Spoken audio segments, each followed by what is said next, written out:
मेरे बच्चों, मेरी आवाज आ रही है आप लोगों को? आ रही है? अच्छा, बस मुझे 1 मिनट आप लोग देंगे ताकि मैं सारी चीज रेडी कर लूं। हाँ, इसमें क्या मसला आ रहा है?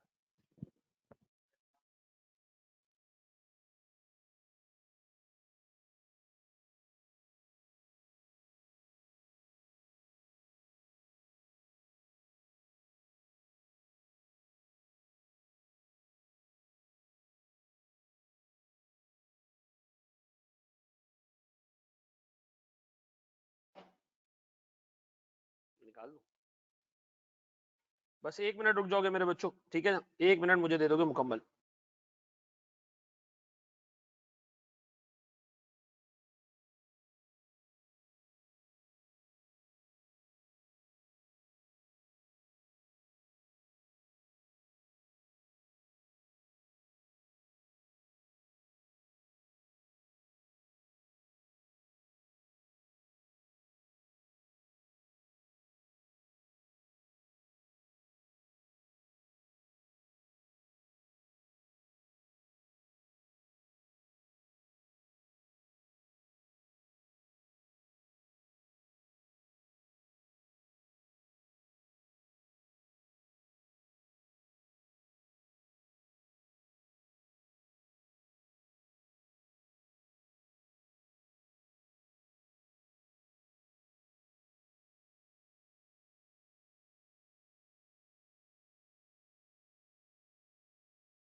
चला, आज हम नया स्टैंडर्ड देखेंगे, रुक जाओ।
चलें जी, स्टार्ट करते हैं अल्लाह का नाम लेके। सर, सबसे पहले तो तमाम लोग जिनके जो जो रिफ्रेशर के बच्चे हैं जिन्होंने ज्वाइन किया अभी, सबसे पहले मैं जरा उनको एड्रेस करूंगा और फिर हम एक स्टेप आगे जाएंगे। यार देखिए, लास्ट अटेम्प्ट में कोई 40% रिजल्ट है कैफ 1 का, ठीक है? FAR1 का, सॉरी कैफ 5 का 40% रिजल्ट है, 40%, ठीक है जी। उस 40% में भी अगर हम लोग थ्रू नहीं हुए, ठीक है जी, तो इसका मतलब एक बहुत बड़ा इशू है, एक बहुत बड़ा प्रॉब्लम है हमारे साथ, ठीक है? मैं कर दूं, स्टार्ट करूं? स्क्रीन आ रही है? स्क्रीन आना शुरू होगी? ये क्यों बंद हो गया? स्क्रीन आनी क्यों मर गई? ये लाइटें खोल दे, रोशनी हो, बिल्कुल ही गायब हो गया हूँ। अच्छा जी, बस 1 सेकंड और दे दें यार, ताकि मैं मुकम्मल अच्छे तरीके से जो है वो फिजिकल, कुछ बच्चे आ गए क्लास में तो हमें इसलिए क्लास मूव होना पड़ा।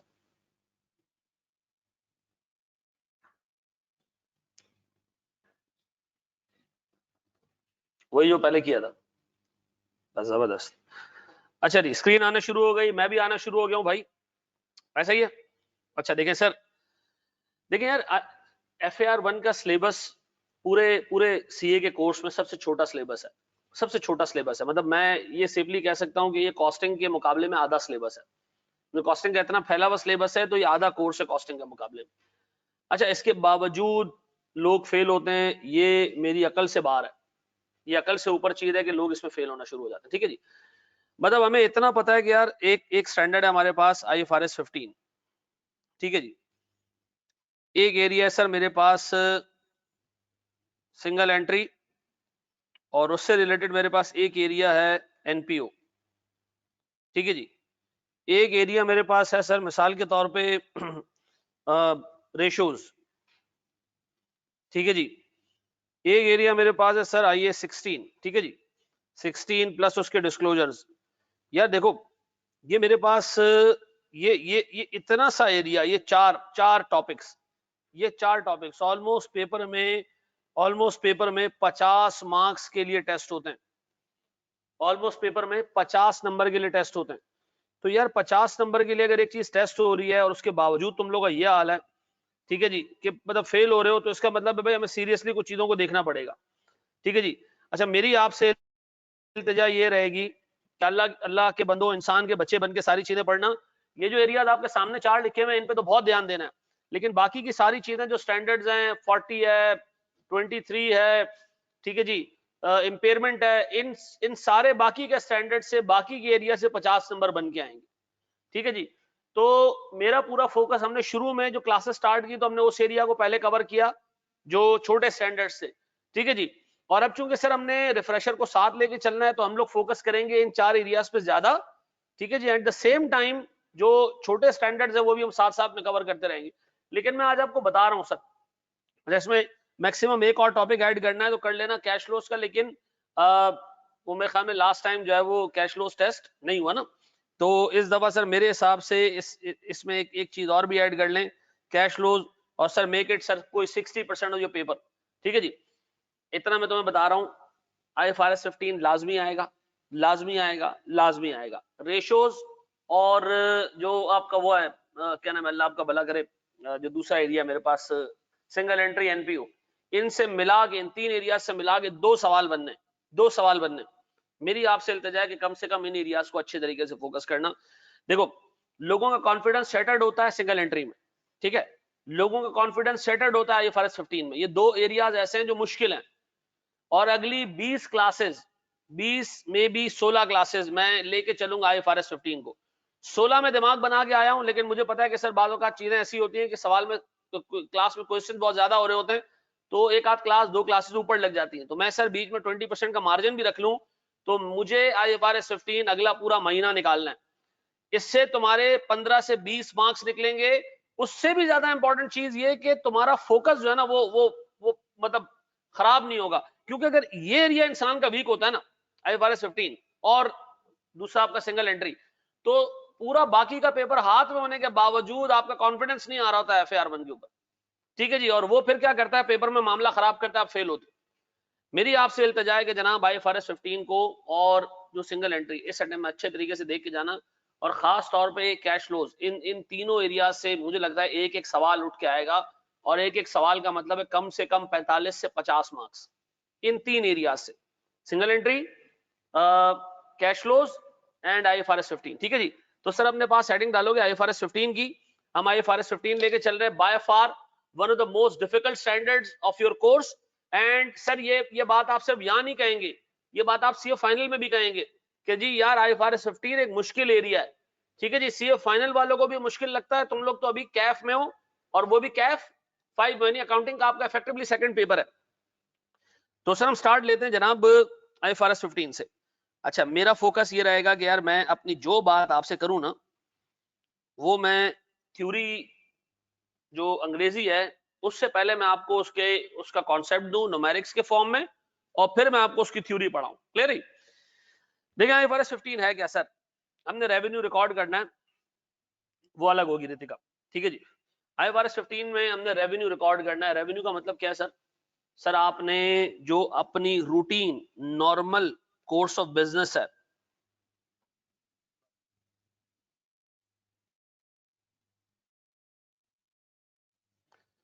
उसमें सर जो आप सेल परचेज कर रहे हो, सर उसको मैं रेवेन्यू कहता हूं। ठीक है जी, आपने उसको रिकॉर्ड करना सीखना है, ऐसा।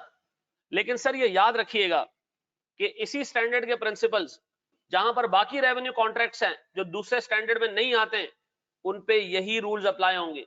यानी IFRS 15 स्पेसिफिकली अप्लाई होगा नॉर्मल कोर्स ऑफ बिजनेस में जो आप सेल परचेज करते हो उसके ऊपर, और किसी भी चीज की सेल्स जो बाकी किसी दूसरे स्टैंडर्ड में कवर नहीं होती है वो भी यही आएगी। ये चीजें आप जाके फाइनल में पढ़ोगे। लेकिन सर अभी आपने ध्यान में क्या रखना है, अगर सर मैं मिसाल के तौर पर कोई रूटीन में कुछ चीज खरीदता बेचता हूँ, ठीक है जी, जो मेरा बिजनेस है, अगर मैं ट्रेडर हूं तो मिसाल के तौर पर मैं पेन खरीद के पेन बेच रहा हूं, तो पेन बेचना से जो पैसे मुझे मिल रहे हैं वो क्या है, वो रेवेन्यू है। इस स्टैंडर्ड में आपने रेवेन्यू की रिकॉर्डिंग सीखनी है। सर इस स्टैंडर्ड को मैं दो हिस्सों में डिवाइड कर रहा हूं, ठीक है जी, गौर से सुनना दोस्त। इस स्टैंडर्ड को मैं दो हिस्सों में डिवाइड कर रहा हूं sir, revenue from service contracts और revenue from sale of goods, ऐसा। लेकिन तीसरी चीज भी है सर इसके अंदर, वो क्या है हमारे पास, वो है हमारे पास है सर लॉन्ग टर्म कॉन्ट्रैक्ट्स, ठीक है जी। देखिए सर हमने सर्विसेज जब हम कस्टमर्स को देंगे हमने उस पर रेवेन्यू बुक करना सीखना है। लॉन्ग टर्म कॉन्ट्रैक्ट्स क्या होते हैं वो हमने देखना है इसके अंदर, और हमने सेल्स ऑफ गुड्स को फोकस करना है। ये तीन चीजों के ऊपर ये पूरा स्टैंडर्ड बेस कर रहा है। इस स्टैंडर्ड में 20 कॉन्सेप्ट्स हैं टोटल, कितने, 20 कॉन्सेप्ट्स, 20 कॉन्सेप्ट्स है, ठीक है जी। और वो 20 के 20 कॉन्सेप्ट्स इन तीन सेगमेंट्स में डिवाइडेड है, ठीक है जी। हर एक कॉन्सेप्ट जो हम क्लास में डिस्कस कर रहे होंगे it will either be related to services, it will either be related to long term contracts, और it will either be related to sales of goods, ठीक है जी। पक्का जी, बड़े एक स्टेप आगे बढ़ जाए। अच्छा जी सर सबसे पहले एक बोर्ड पे देखें, एक छोटा सवाल हमने देखना है, बड़े अज्यूम करें सर, आ जाऊं मैं, बढ़ जाऊं आगे, जवाब देना हाँ या ना में। अच्छा जी, ऑनलाइन वालों तुम लोग भी, भाई ऑनलाइन वालों मेरी आवाज आ रही है ना तुम लोगों, चलो जी बेहतरीन हो गया जी, बेहतरीन हो गया, बेहतरीन हो गया सर। अब सुने दोस्त, ये कर लिया कॉपी, ये कर लिया, अच्छा कर लो, शाबाश, जल्दी जल्दी जल्दी, शाबाश शाबाश, छेती छेती। अच्छा भाई रोज 2 घंटे की क्लास होगी FAR1 की आज से, रोज, ठीक है जी। रोज का मतलब है हफ्ते में 6 दिन, 2 घंटे आप रोज मेरा मुंह देखोगे, और मेरे अलावा आप आकाश का मुंह अलग देखोगे, ठीक है जी। हैं कल नहीं है, लेकिन अभी बीच में वो ईद वगैरह का चक्कर भी आ रहा है, तो एक आध और क्लास रख के फिर हम ईद की छुट्टी पे चले जाएंगे। और क्योंकि वो मैंडेटरी छुट्टी है, अदरवाइज मैं ईद के दिन भी क्लास लेने में मुझे इशू नहीं होता। लेकिन अभी चूंकि आवाम इतनी हरामखोर हो गई है, मेरी हिस्ट्री रही है कि मैं ईद के 3rd डे से क्लास शुरू कर देता हूँ। लेकिन अभी तुम लोग आम दिनों में नहीं आते हो, ईद वाले दिन कौन आएगा। नहीं वेरी गुड भाई, जबरदस्त सोचा, वेरी गुड यार। बहुत सारी चीजें आप सोचते होंगे ख्यालों में, लेकिन कभी करते नहीं हो गया करते नहीं। अच्छा चलो जूम आउट करें, इसमें जूम आउट करने वाली कोई चीज है ही नहीं बेटा, मैंने 1.5 लाइन लिखी है टोटल। हाँ जी ऐसा है ना, फिजिकल आ सकते हैं, आ जाओ, मुंह पे मास्क लगा के आना, कोरोना मुंह से ही अंदर जाता है, ठीक है ना, मुंह और नाक से, सॉरी। ईद की छुट्टियां कब से दे रहे हैं, ईद की रात से। चलो जी भाई जिससे फिजिकल आना है वो आ जाए, कोई टेंशन वाली बात नहीं। सर सुनिएगा दोस्त, सुनो सुनो सुनो सुनो, सर आज है 1 जनवरी 2010, मैं पहले एक एग्जांपल दूंगा फिर थ्योरी पढ़ाऊंगा, अदरवाइज समझ में नहीं आएगी थ्योरी नहीं तो। सर 1 जनवरी 2010 का एक दिन है, ठीक है जी। अच्छा मेरे पास मिसाल के तौर पर हंजला आते हैं, हंजला हमारा जो है वो एक कस्टमर है, ठीक है जी। हंजला कहता है सर मुझे एक हार्ले डेविडसन चाहिए, ठीक है जी, एक बाइक चाहिए मुझे, एक क्या चाहिए, एक बाइक चाहिए। मैं हंजला को बाइक दिखाता हूं जिसकी फेयर वैल्यू है से 6 लाख रुपए, कितने, 6 लाख रुपए। हंजला बाइक देखता है, कह रहा है सर बेहतरीन है ये, मैं खरीदने को तैयार हूं। मैं कहता हूं यार इसके साथ साथ मैं हंजला तुम्हें 3 ट्यूनिंग सर्विसेज दे रहा हूं, क्या दे रहा हूं, 3 ट्यूनिंग सर्विसेज, और 3 ट्यूनिंग सर्विसेज की फेयर वैल्यू 10,000 रुपए ईच है। सर 10,000 रुपए ईच का मतलब है 3 ट्यूनिंग सर्विसेज के पैसे कितने हो गए, 30,000। मैं कह रहा हूं हंजला तुम मुझसे मोटरसाइकिल खरीदो, 6 लाख रुपए की मोटरसाइकिल है, 30,000 रुपए की 3 ट्यूनिंग सर्विसेज हैं, ये दोनों मिला के बनते हैं 6,30,000 रुपए। कितने बनते हैं, 6,30,000 रुपए। हंजला भाई मैं आपसे इन सारों के पैसे लूंगा, इन सारों के पैसे लूंगा 5,40,000। कितने? 5,40,000। मैं आपको 6,30,000 की जगह कितने पैसे ले रहा हूं आपसे? 5,40,000। मैं आपसे 5,40,000 रुपए में डील कर रहा हूं, बताओ खरीदना है? अंजला ने कहा वेरी गुड, आप मुझे डिस्काउंट दे रहे हैं? मैंने कहा जी मैं आपको डिस्काउंट दे रहा हूं। बताओ मैं 5,40,000 किसके पैसे ले रहा हूं? बाइक के ले रहा हूं और सर्विसेज के ले रहा हूं, ऐसा? अंजला ने कहा ठीक है सर, मैं आपको 5,40,000 रुपए देने को तैयार हूं, बाइक तो लेके जा रहा हूं, ट्यूनिंग सर्विसेज कब करवाऊं? मैंने कहा हर साल के एंड पे ट्यूनिंग सर्विसेज कराओ। तो बताओ हमजला से मेरा ताल्लुक अब कितने साल तक पड़ता रहेगा? 3 साल तक। आज मुझसे बाइक लेके जाएगा, 1 साल बाद आएगा, फिर 1 साल बाद आएगा, और फिर 1 साल बाद आएगा, ऐसा? तो बताओ मैं हंजला को क्या दे रहा हूं, सर्विसेज या गुड्स? पहले मैं उसको दे रहा हूं गुड्स, और अगले 3 साल तक मैं लगातार उसको क्या दूंगा? सर्विसेज दूंगा। इन सारों के पैसे कितने? 5,40,000, ऐसा? तो मैंने क्या किया, अंजला को ये बाइक पकड़ाई, लेकिन सर मुझे इतना भी पता है कि इन सर्विसेज के अगेंस्ट, गौर सुनना, और इनके अगेंस्ट सिर्फ 5,40,000 मिलेंगे और 1 रुपया भी मजीद नहीं मिलेगा। तो सर मुझे एक बात बताएं, इस 5,40,000 के मैं 2 हिस्से कर दूं? इस 5,40,000 के मैं 2 हिस्से कर दूं? बताओ इस 5,40,000, ये 5,40,000 मैंने लिए क्यों कस्टमर से? 2 चीजों के अगेंस्ट, 6 लाख रुपए की बाइक और 30,000 रुपए की सर्विसेज। अगर मैं इस 5,40,000 को इसी रेशो में स्प्लिट कर दूं, किस रेशो में? किस रेशो में? किस रेशो में? Sir 5,40,000 divided by 6,30,000 multiply by 6 lakh, कितना आता है? कितना आता है? कितना आता है जी? 514,286, पक्का? अच्छा जी, फिर इसी तरह 5,40,000 डिवाइडेड बाय 6,30,000 मल्टीप्लाई बाय 30,000, कितना जी? 25,714। मैंने अंजला को कहा अंजला भाई आपको, आपकी तला के लिए मैंने आपको बाइक बेची है 5,14,000 रुपए में, ठीक है जी, और आपको 3 ट्यूनिंग सर्विसेज मैंने दी है 25,714 रुपए में। इन दोनों को मिला के कितनी अमाउंट बनती है? 5,40,000। बताओ इस पूरी ट्रांजेक्शन के अंदर कस्टमर कौन है? अंजला। मैं कौन हूं? सप्लायर या सेलर, ठीक है जी। कितनी कितनी चीजें हमने उसको दी है? 2 चीजें, बाइक दी है, 3 ट्यूनिंग सर्विसेज दी हैं। सर हमने कितने पैसे चार्ज किए? 5,40,000। और 5,40,000 हमने किस चीज के चार्ज किए? खाली बाइक के? नहीं सर, हमने बाइक के 5,14,000 चार्ज किए अंदाजे से, और हमने सर को 25,000 रुपए चार्ज किए किसके? सर्विसेज के, ऐसा? तो मुझे बताओ सर, मैं अब सबसे पहली एंट्री पास कर रहा हूं हंजला भाई से। मैंने आज 1 जनवरी 2010 पे पैसे रिसीव किए, कैश डेबिट, कितने से जी? 5,40,000 से। और हंजला भाई के लिए मैंने सेल्स क्रेडिट की, कितने से? सर मैंने मोटर बाइक की सेल्स क्रेडिट की, कितने से? 5,14,286 रुपए। अच्छा बाकी के पैसे वो भी सेल्स में डाल दूं? नहीं सर, वो सेल्स में क्यों डाल रहे हैं? नहीं वो दे तो नहीं सर, हमने ट्यूनिंग सर्विसेज अभी तक नहीं दी है सर, वो हमारी सेल्स नहीं है, वो अनअर्न्ड है। क्या है वो? अनअर्न्ड है। वो हमने कब कमाना है?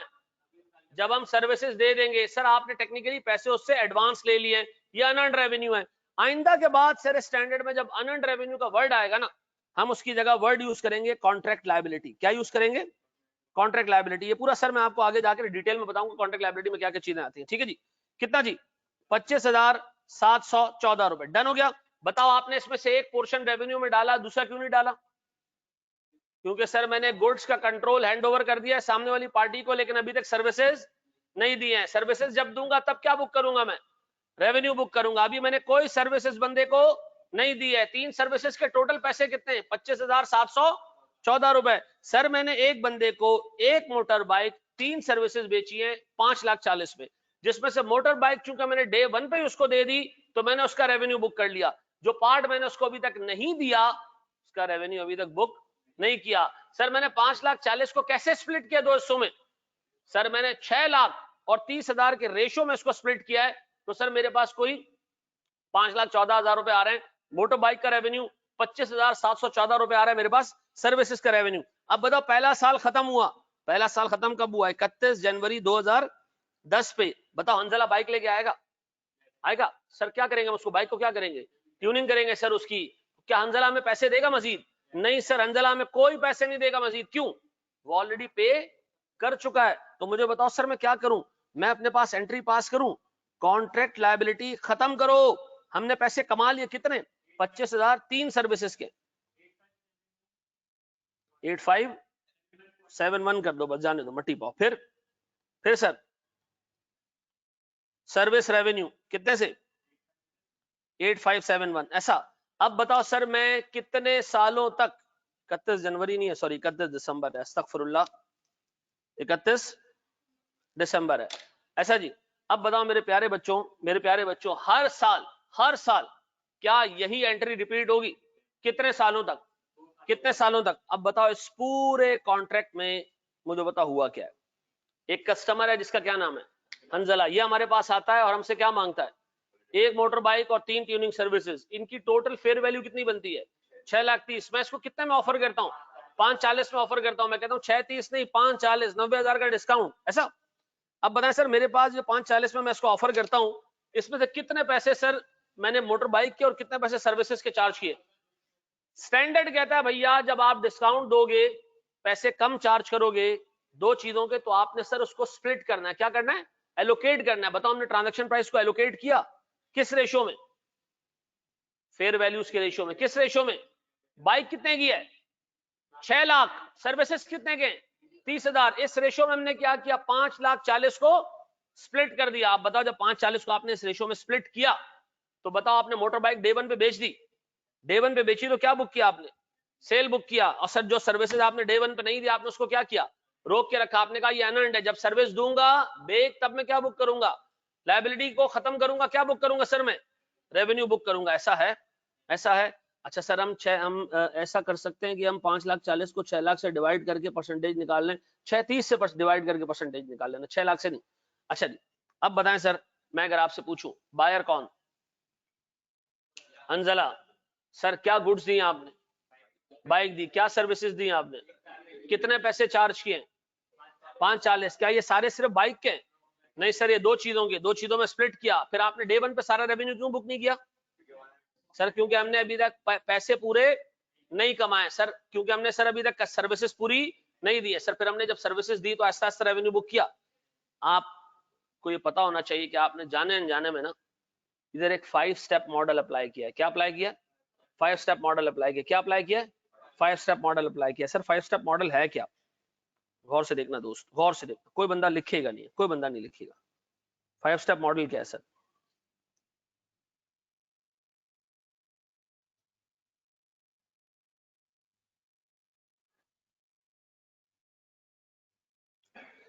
बोर्ड में देखिएगा दोस्त, आपने सबसे पहला काम क्या किया सर? गौर से देखिएगा मेरे बच्चों।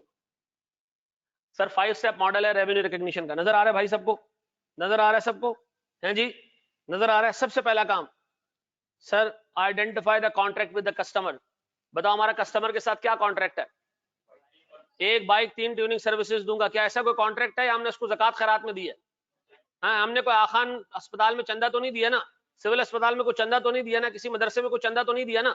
ऐसा है ना सर, कोई बाइक हमने किसी को गिफ्ट तो नहीं किया ना? नहीं सर, सामने वाले ने हमें पैसे देने और हमने उसको क्या देनी है? बाइक और 3 ट्यूनिंग सर्विसेज देनी है। यहाँ कोई फॉर्मल कॉन्ट्रैक्ट है? यस सर बिल्कुल है। सर मैं इसको पढ़ नहीं रहा, आगे जा रहा हूं मैं इसको पढ़ नहीं रहा, आगे जा रहा हूं मैं। चलना मनुष्य, आगे बढ़ो। दूसरा स्टेप आइडेंटिफाई परफॉर्मेंस ऑब्लिगेशंस। हाँ जी, बताओ हमारी ऑब्लिगेशन क्या थी इस कॉन्ट्रैक्ट में? क्या देना था मैंने देनी थी एक मोटरसाइकिल और ट्यूनिंग सर्विसेज। दो परफॉर्मेंस ऑब्लिगेशंस हैं। Yes sir. कॉन्ट्रैक्ट क्या है? सर मैंने इससे पैसे लेने और मैंने सर इसको बाइक और ट्यूनिंग सर्विसेज देनी है। सर परफॉर्मेंस ऑब्लिगेशन क्या है? Promise to provide goods and services. क्या प्रॉमिस किया मैंने?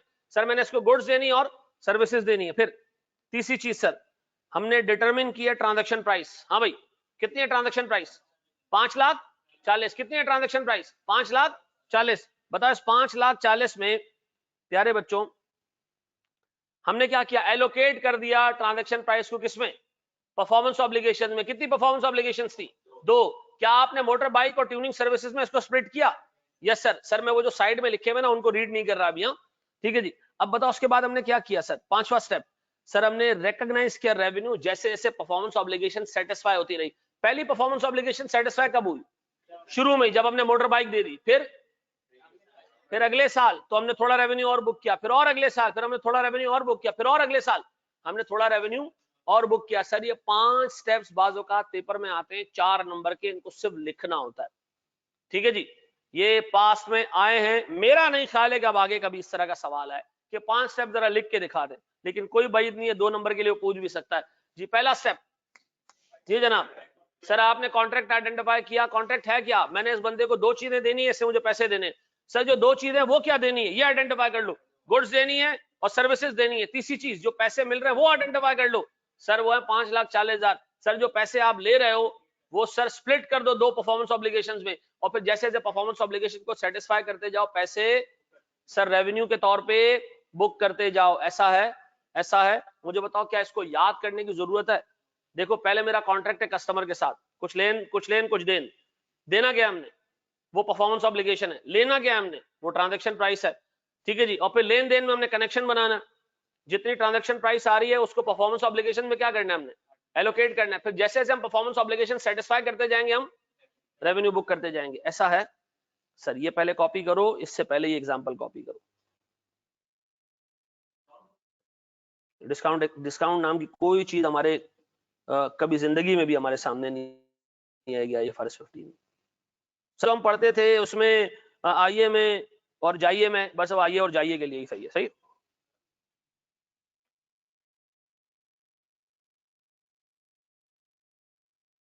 सर, शाबाश। ये एग्जांपल कॉपी हो रही है, शाबाश। जल्दी मेरे बच्चों जल्दी। यार किसी को कोई चीज समझ नहीं आएगी वो उसी वक्त पूछेगा। जी मेरा बच्चा।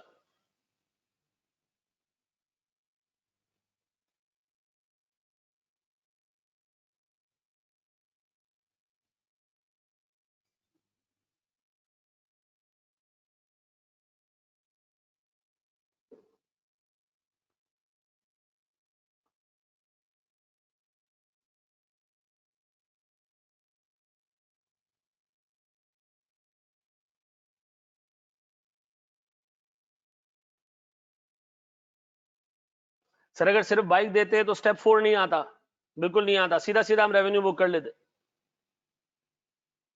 जो ट्रांजैक्शन प्राइस एलोकेट किए वो रिपीट कर दें। मेरे बच्चों 5,40,000 की ट्रांजैक्शन प्राइस है, ठीक है जी। 6,30,000 की गुड्स आप 5,40 में दे रहे हो, ऐसे कर लो जी। 5,40 में ले रहा हूं, कितने के अगेंस्ट, 6,30 के अगेंस्ट। देखो कितना परसेंटेज में कितना आ रही है, चेक करो जरा, ऐसी परसेंटेज में कितना आ रही है।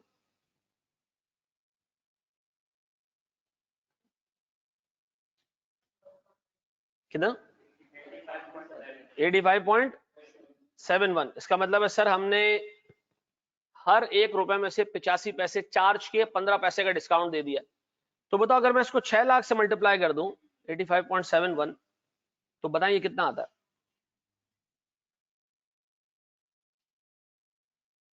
इतना आता है हसन, ऐसा ही है। और इसी तरह आप दूसरे को भी मल्टीप्लाई करें 85.71% से, तो ये आ जाएगा आपके पास। डन। कौन सा, ये टोटल प्राइस रिसीव्ड है ना, मतलब हमने इतने ही पैसे रिसीव किए। इस तरह 5,10,000 आ रहा है। दोबारा बेटा कैलकुलेटर सही से, वो याद करना होगा, वो याद करना होगा बेटा। जो चीजें मैं याद करने वाली देनी, वो याद करने वाली देनी है, उस पर याद करना है। ठीक है जी। हम ना पूछो मेरे बच्चे क्या समझ में नहीं आ रहा इसमें, चेक कर लो कैलकुलेशन इसकी। 5,10 नहीं, एग्जैक्ट 5,14,000 एक आ रहा होगा और 25,000 एक आ रहा होगा।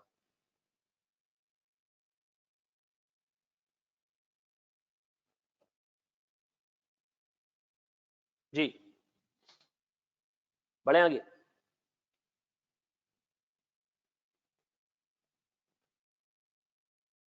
जो समझ में नहीं आएगा वो पूछते जाओगे।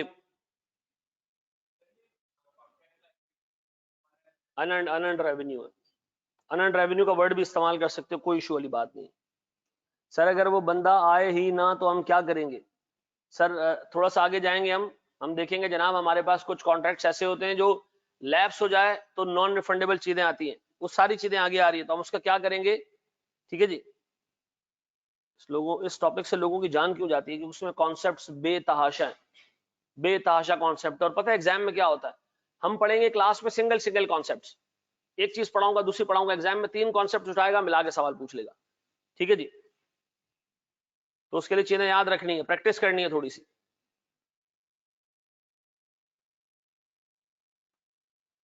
जी मेरा बच्चा, इसी तरह देखो, मैं फिर एक बात बता दूं, अकाउंटिंग के पेपर में फॉर्मेट सिर्फ जब ही रेलेवेंट होता है जब आप कोई प्रॉफिट एंड लॉस अकाउंट बना रहे हो या बैलेंस शीट बना रहे हो। अपार्ट फ्रॉम दैट, ये टेबल्स वगैरह बनाने में आप अपनी मर्जी से जो फॉर्मेट इस्तेमाल करना करें, लेकिन इस तरह इस्तेमाल करें कि जो एग्जामिनर उसको चेक कर रहा हो ना, उसको समझ में आ रहा हो कि हो क्या रहा है, ठीक है जी। मतलब एक लॉजिकल कनेक्शन बन रहा हो चीजों का। माशाल्लाह भाई सुफियान, वेरी गुड जी।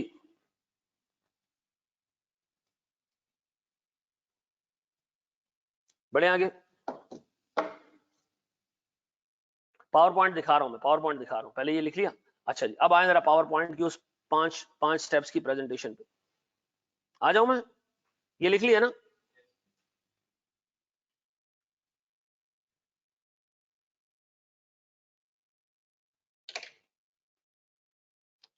सर मैं बहुत ज्यादा नंबर्स के साथ खेलूंगा, ठीक है जी, और फिर थ्योरी को उससे कनेक्ट करूंगा, ठीक है जी।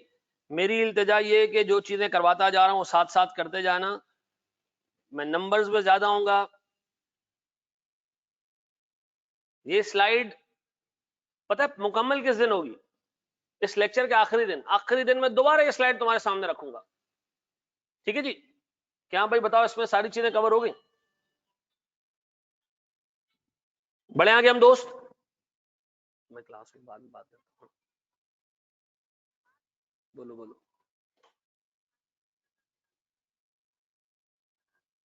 इसको लेके जाओ डॉक्टर के पास अभी इमीडिएटली, चाइल्ड स्पेशलिस्ट के पास ले जाओ। उसमें अभी कौन सा खुला होगा? जब वहां ले जाओ,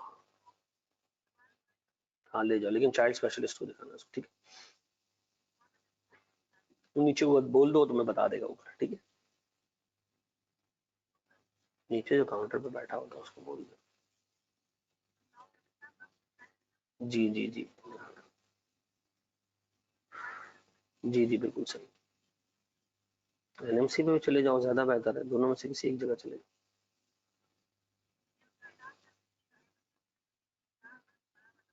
नहीं तो बस फिर वहां ले जाओ। हाँ हाँ ओके जी मेरा बच्चा, बड़े हम आगे दोस्त। नहीं कोई चीज एक्सप्लेन नहीं की मैंने रायान, कोई चीज एक्सप्लेन नहीं की। हमने बस दुआ करना बेटा उसका।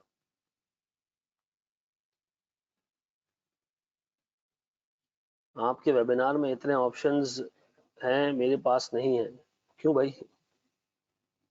5 पॉइंट्स एक दफा दोबारा रिपीट कर दे। देखो सबसे पहला पॉइंट क्या है कि आप ये आइडेंटिफाई कर लें कि हमारा कोई कॉन्ट्रैक्ट है कस्टमर के साथ, ठीक है जी। अच्छा, कॉन्ट्रैक्ट का मतलब क्या होता है? कुछ लेना है कुछ देना है। तो पहले सर स्टैंडर्ड कह रहा है जो देना है वो आइडेंटिफाई कर लो। देना क्या है? गुड्स और सर्विसेज देनी है, वो आइडेंटिफाई कर लो। दो चीजें वो, सर हमने बाइक देनी है और ट्यूनिंग सर्विसेज देनी है। फिर जो लेना है वो आइडेंटिफाई कर लो। लेना क्या है? Transaction price. सर फिर लेन देन में कनेक्शन बना लो। 540 में से कितने पैसे गुड्स के लिए लेने और कितने पैसे सर्विसेज के लिए लेने। फिर जैसे जैसे रेवेन्यू, जैसे जैसे काम होता जाए रेवेन्यू बुक करते जाओ। ऐसा है परफॉर्मेंस ऑब्लिगेशंस, परफॉर्मेंस ऑब्लिगेशन, ऐसा पीओएस परफॉर्मेंस ऑब्लिगेशन ऊपर लिखा हुआ 4-5 दफा जी। अब आओ जरा प्यारे बच्चों, परफॉर्मेंस ऑब्लिगेशन है क्या? जो आपने वादे किए गुड्स और सर्विसेज देने के।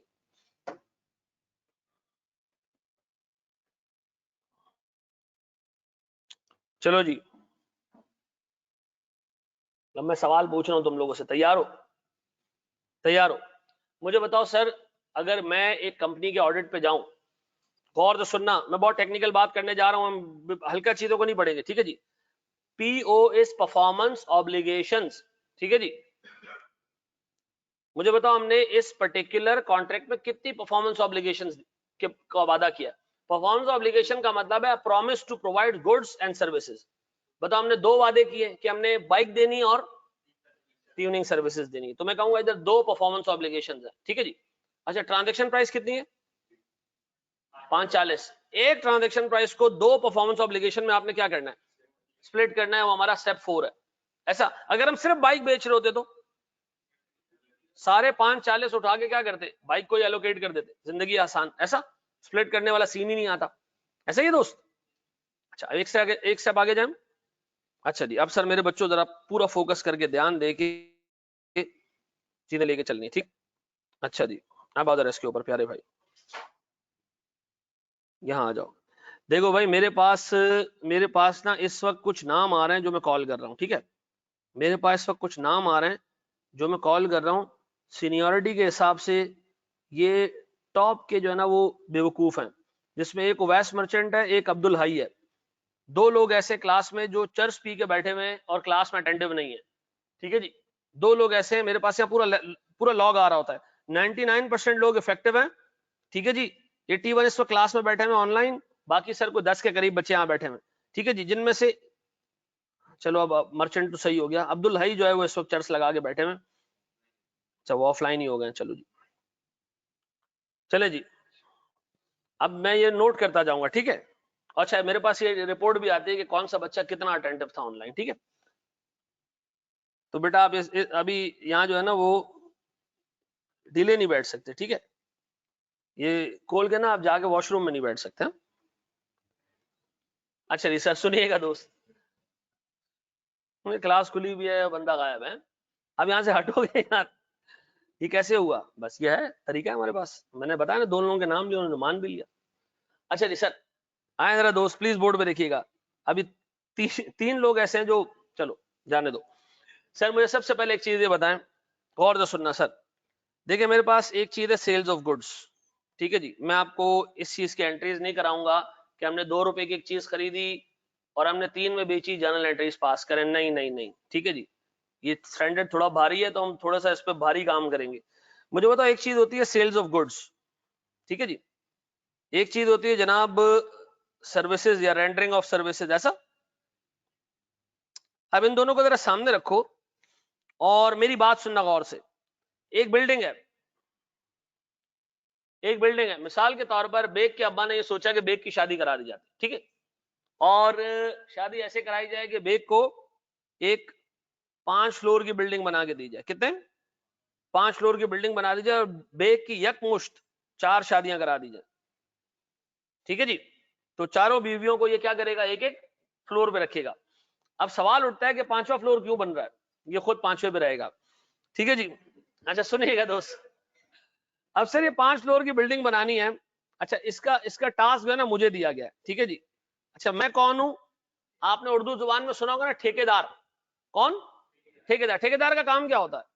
ठेकेदार का काम ये होता है कि वो आपसे आके एक डील करता है कि पूरी बिल्डिंग बना दूंगा, सीमेंट बजरी वजरी सब मैं ला के दूंगा, मुझे आपने क्या देने, पैसे देने। जमीन आपकी और पैसा आपने देना है, बिल्डिंग मैं आपको बना के दे दूंगा, ठीक है जी। अच्छा जी सुनो, अब हुआ क्या जनाब, मैंने अग्री किया कि मैं इस बिल्डिंग के 2 लाख रुपए लूंगा, ये डॉलर्स हैं, ठीक है जी। 2 लाख रुपए मैं आपसे इस बिल्डिंग के चार्ज करूंगा, पूरी बिल्डिंग में आपको बना के दूंगा, सारा सामान भी खुद लाऊंगा और सर सारा जो कंस्ट्रक्शन का काम है मैं वो खुद करके दूंगा। सर इस बिल्डिंग पे लगेंगे बनने में 3 साल, कितने? मुझे बताओ क्या ये सेल्स ऑफ गुड्स का कॉन्ट्रैक्ट है या ये सर्विसेज का कॉन्ट्रैक्ट है? आपको नहीं लगता मैंने बजरी वगैरह ये खरीद के दी भी तो है इसके अंदर, क्योंकि मैंने तो पूरा बिल्डिंग दिया ना, सर्विसेज थोड़ी दी है। मैं मतलब सर्विसेज तो ये कि मैं मासियों में पोछा मार के आ जाऊं, लेकिन ये तो मैं पूरी बिल्डिंग दे रहा हूं ना। अच्छा एक बच्चा कह रहा है सेल्स ऑफ गुड्स है, सेल्स ऑफ गुड्स हैं, लेकिन सर आपको नहीं लगता कि अगर ये सेल्स ऑफ गुड्स हैं, मैं मान लूं 2 मिनट के लिए, क्योंकि हमने पूरी बिल्डिंग बना के दी है तो आपने टेक्निकली गुड्स दिए हैं, लेकिन एक प्रॉब्लम है, स्टैंडर्ड आपसे कहता है कि आप रेवेन्यू जब बुक करोगे जब आप गुड्स का कंट्रोल हैंड ओवर कर दोगे सामने वाली पार्टी को। किसको? अच्छा गुड्स का कंट्रोल क्या मतलब, ना ना कंट्रोल का क्या मतलब, कंट्रोल का क्या मतलब, मिसाल के तौर पर मैं किसी को कोई चीज बेचूं और मैं उससे कहूं कि खरीदने के बाद तुम इसको खुद इस्तेमाल कर सकते हो, आगे किसी को बेच सकते हो, तोड़ फोड़ सकते हो, मर्जी तुम्हारी है, मैं इसके बाद तुमसे कोई चीज नहीं पूछूंगा। तो बताओ मैंने क्या किया, टेक्निकली कंट्रोल ट्रांसफर कर दिया। सर मैं मिसाल के तौर पर फ्रूट बेचता हूं, सर मिसाल के तौर पर जो है वो बेग आया, उससे मुझसे क्या खरीद लिया, टमाटर खरीद लिए, जैसे मिसाल के तौर पर मौसम्बी खरीद ली, से केले खरीद लिए। अब सर मैंने इसको जब बेचे तो उससे खाना शुरू कर दिए, अब मैं क्या उसको रोक सकता हूँ? नहीं सर, मैं क्यों रोकूंगा भाई, उसकी मर्जी है ना। कंट्रोल क्या कर चुका हूं मैं, ट्रांसफर कर चुका हूं। जब केला मुंह में डाला, मैं कहा रुको, नहीं। उसने कहा नहीं सर, मैं पैसे दे चुका हूं, ये सामान मेरा है, अब मैं इसको जैसे इस्तेमाल करना चाहूं मेरी मर्जी है। मैंने कहा ठीक है भाई। तो बताओ सर, गुड्स के कंट्रोल ट्रांसफर करने का मतलब क्या है? कि आप किसी पार्टी को गुड्स दे दो, उसके आगे वो उसको बेचे, खुद इस्तेमाल करे, फेंक दे, उसकी मर्जी है। तो बताओ, आपको नहीं लगता मैंने तो बिल्डिंग बना के हैंड ओवर करनी है, ये तो सेल्स ऑफ गुड्स हुआ ना, बिल्डिंग बना के देनी है ना मैंने, हुआ ना सेल्स ऑफ गुड्स, ऐसा है कि नहीं? ये मैं बजरी लेकर आया हूं, सीमेंट लेकर आया हूं, सरिये लेकर आया हूं बड़े बड़े। अब नहीं, अच्छा सुनो सुनो सुनो, अगर मैं इसको मान लूं कि ये गुड्स गुड्स हैं, तो बताओ 3 साल में बिल्डिंग कंप्लीट होगी, तो मुझे सारा रेवेन्यू कब बुक करना चाहिए? 3 साल के बाद। मैं तो मर जाऊंगा, इतने साल जो मैं काम कर रहा हूं, मेरी क्या बुक्स में रेवेन्यू ही नहीं आएगा, तो मैं सत्यानाश हो जाएगा। ऐसा भाई, मैं एक दफा चीजें, इतनी लंबी एग्जांपल में दोबारा रिपीट नहीं कर पाऊंगा कि शुरू में क्या हुआ था, एग्जांपल रिपीट कर दे, फोकस करके सुनना है, ठीक है जी। मैं एक बंदे को बिल्डिंग बना के दे रहा हूं, जो बिल्डिंग बना के दे रहा हूं, क्या बिल्डिंग बना के देना is effectively sales of goods और सर्विसेज? आप सुनो जरा दोस्त, अगर मैं इसको सेल्स ऑफ गुड्स मान लूं, तो सर मुझे रेवेन्यू बुक करना चाहिए एंड में जाके। अगर मैं उसको सर्विसेज मान लूं, तो सर सर्विसेज का मतलब होता है आपने कोई बजरी, कोई सीमेंट, कुछ नहीं करना, आपने आगे सिर्फ काम करना है। क्या मेरा काम सिर्फ काम करना था, या मैंने सर चीजें खरीद के इसमें डाली हैं? तो सर याद रखना, सर बिल्डिंग बनाना is neither sales of goods no services. ये क्या है सर? एक लॉन्ग टर्म कॉन्ट्रैक्ट, ठीक है जी। सर 3 अटेम्प्ट पहले, मैं ये हर अटेम्प्ट में पढ़ाता हूं, 3 अटेम्प्ट पहले जब मैं ये पढ़ाता था, तो लोग कहते थे कि जी ये पास पेपर में नहीं आया है, ये पास पेपर्स में नहीं आया, आप क्यों पढ़ाते हैं? क्योंकि हमारे यहाँ तो पास पेपर से आगे दुनिया इसलिए लोगों की नहीं जाती कि टीचर पास पेपर याद करते हैं, वो करा देते हैं, उनको घंटा पता नहीं होता कि यार बाकी की चीजें भी हैं, वो जैसे जैसे हर अटेम्प्ट के पेपर में आती है तो वो याद करते जाते हैं। तो सर इसी तरह का ये कॉन्सेप्ट है लॉन्ग टर्म कॉन्ट्रैक्ट का। सर 3 अटेम्प्ट पहले ये छोटा सा कॉन्सेप्ट टेस्ट हुआ, उसके बाद ये दोबारा 6 नंबर का टेस्ट हुआ, अब ये एक परमानेंट फीचर बन गया IFRS 15 में, लॉन्ग टर्म कॉन्ट्रैक्ट। सर अब तुम्हें नजर आएगा हर सवाल का एक पार्ट शायद लॉन्ग टर्म कॉन्ट्रैक्ट का हो। जी मुझे बताओ, क्या ये एक लॉन्ग टर्म कॉन्ट्रैक्ट है? Yes sir. सर इसमें सेल्स ऑफ गुड्स के एलिमेंट्स भी हैं, इसमें सर्विसेज के एलिमेंट्स भी हैं। तो सर इनको हमने एक नाम दे दिया, क्या चीज? Long term contract. Long term contract में रेवेन्यू कैसे बुक किया जाता है वो हम अभी सीखेंगे। वो क्या करेंगे? हम सीखेंगे अभी। फिर रिपीट कर रहा हूं, क्या अगर ये सेल्स ऑफ गुड्स होता तो सारा रेवेन्यू कब बुक होता? एंड पे आगे बुक होता। तो ये सेल्स ऑफ गुड्स तो नहीं है, ये सेल्स ऑफ गुड्स नहीं है। सर्विसेज खाली इसलिए नहीं है कि हमने क्या करना है इसमें, गुड्स भी सर बना के देनी है, बिल्डिंग बना के देनी है, खाली हमने सर डिजाइनिंग और मतलब काम तो नहीं करना ना, पूरी बिल्डिंग बना के देनी है। तो मुझे एक बात बताइए, लॉन्ग टर्म कॉन्ट्रैक्ट है, आए जरा सर इस लॉन्ग टर्म कॉन्ट्रैक्ट को देखते हैं कि इस पे रेवेन्यू कैसे बुक करना है। मेरी इल्तिजा ये, जो ढीले लोग हैं, अल्लाह के वास्ते पूरा फोकस करना, ताकि इस जैसे सवाल पेपर में अगर दोबारा आए तो आप उसको अच्छे तरीके से हैंडल कर सको। जल्दी पूछो। 2 साल से कम, 2 साल होता तब भी मैं यही ट्रीटमेंट करता, 1 साल होता तो सेल्स ऑफ गुड्स मान लो, इसको कोई फर्क नहीं पड़ता, क्योंकि साल के अंदर ही क्या होता, चीज ट्रांसफर हो जाती, सेल बुक कर लेते, हमको टेंशन नहीं होता। क्लियर ही? लॉन्ग टर्म कॉन्ट्रैक्ट का मतलब क्या है सर? ये 2-3 फाइनेंशियल ईयर्स में मतलब डिस्कस होगा, 2-3 फाइनेंशियल ईयर्स में जो है ना, ये हमारे बैलेंस शीट के ऊपर आ रहा होगा, पीएल के ऊपर आ रहा होगा, ऐसा।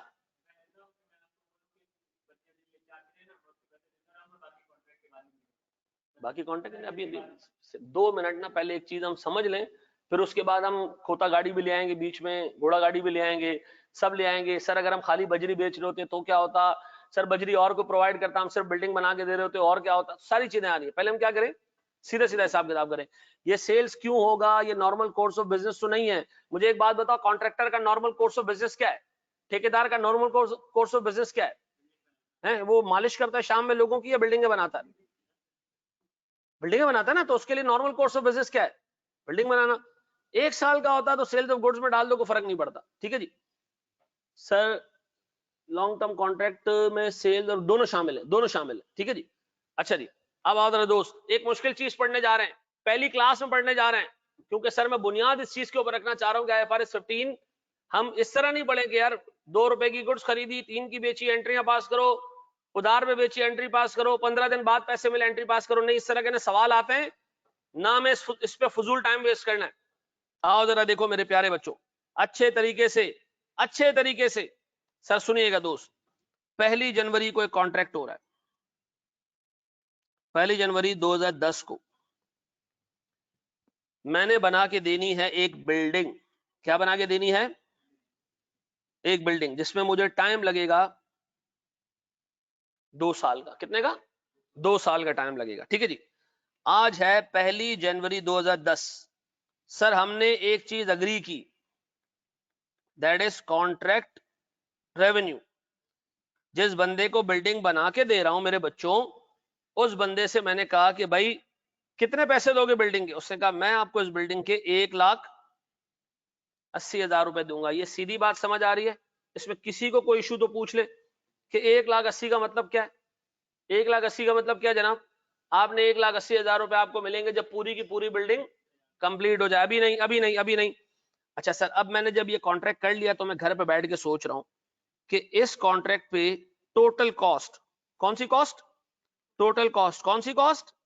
टोटल एक्सपेक्टेड कॉस्ट हमारी लगेगी 1.5 लाख रुपए। कितने? 1.5 लाख। इस पूरे कॉन्ट्रैक्ट पे बिल्डिंग बनाने पे हमारा खर्चा कितना आएगा? पैसे कितने मिलेंगे? 1,80,000। हमारा खर्चा कितना आएगा? 1.5 लाख। तो बताओ इस कॉन्ट्रैक्ट पे आपको प्रॉफिट होगा या लॉस होगा? प्रॉफिट होगा या लॉस होगा? प्रॉफिट होगा या लॉस होगा? प्रॉफिट होगा। एक नंबर का एमसीक्यू, एक नंबर का एमसीक्यू। अगर इस कॉन्ट्रैक्ट पे प्रॉफिट होगा, लग रहा है कि प्रॉफिट होगा, लग रहा है कि प्रॉफिट होगा, फिर रिपीट कर रहा हूं वर्ड्स, लग रहा है कि प्रॉफिट होगा, तो ये IFRS 15 में आएगा। अगर ये लॉस मेकिंग कॉन्ट्रैक्ट होता, IFRS 15 में नहीं आता, फिर किसी और स्टैंडर्ड में जाता। एग्जाम में आपसे वो सवाल पूछेगा, एक कॉन्ट्रैक्ट है, डे 1 पे प्रॉफिटेबल नजर नहीं आ रहा, बताओ क्या वो IFRS 15 में आएगा? हमारा जवाब क्या होना चाहिए? नहीं आएगा। फिर कहां जाएगा? सर IAS 37 में जाएगा, वो हमारे कोर्स का पार्ट नहीं है। फिर रिपीट कर रहा हूं, लॉन्ग टर्म कॉन्ट्रैक्ट पे अगर प्रॉफिट आएगा तो IFRS 15 में आएगा, अदरवाइज IFRS 15 में नहीं आएगा। बताओ सर हमने 2 सालों में क्या बना के देनी है बिल्डिंग? पैसे कितने मिलने? 1,80,000। हमारा खर्चा कितना आएगा? 1.5 लाख। क्या ये कॉन्ट्रैक्ट प्रॉफिटेबल है? यस सर है। क्या ये IFRS 15 में आ रहा है? यस सर आ रहा है। अभी तक हमने इस पे कोई काम शुरू किया नहीं किया, अभी हम सिर्फ क्या कर रहे हैं? बैठ के ख्याली पुलाव बना रहे हैं। ऐसा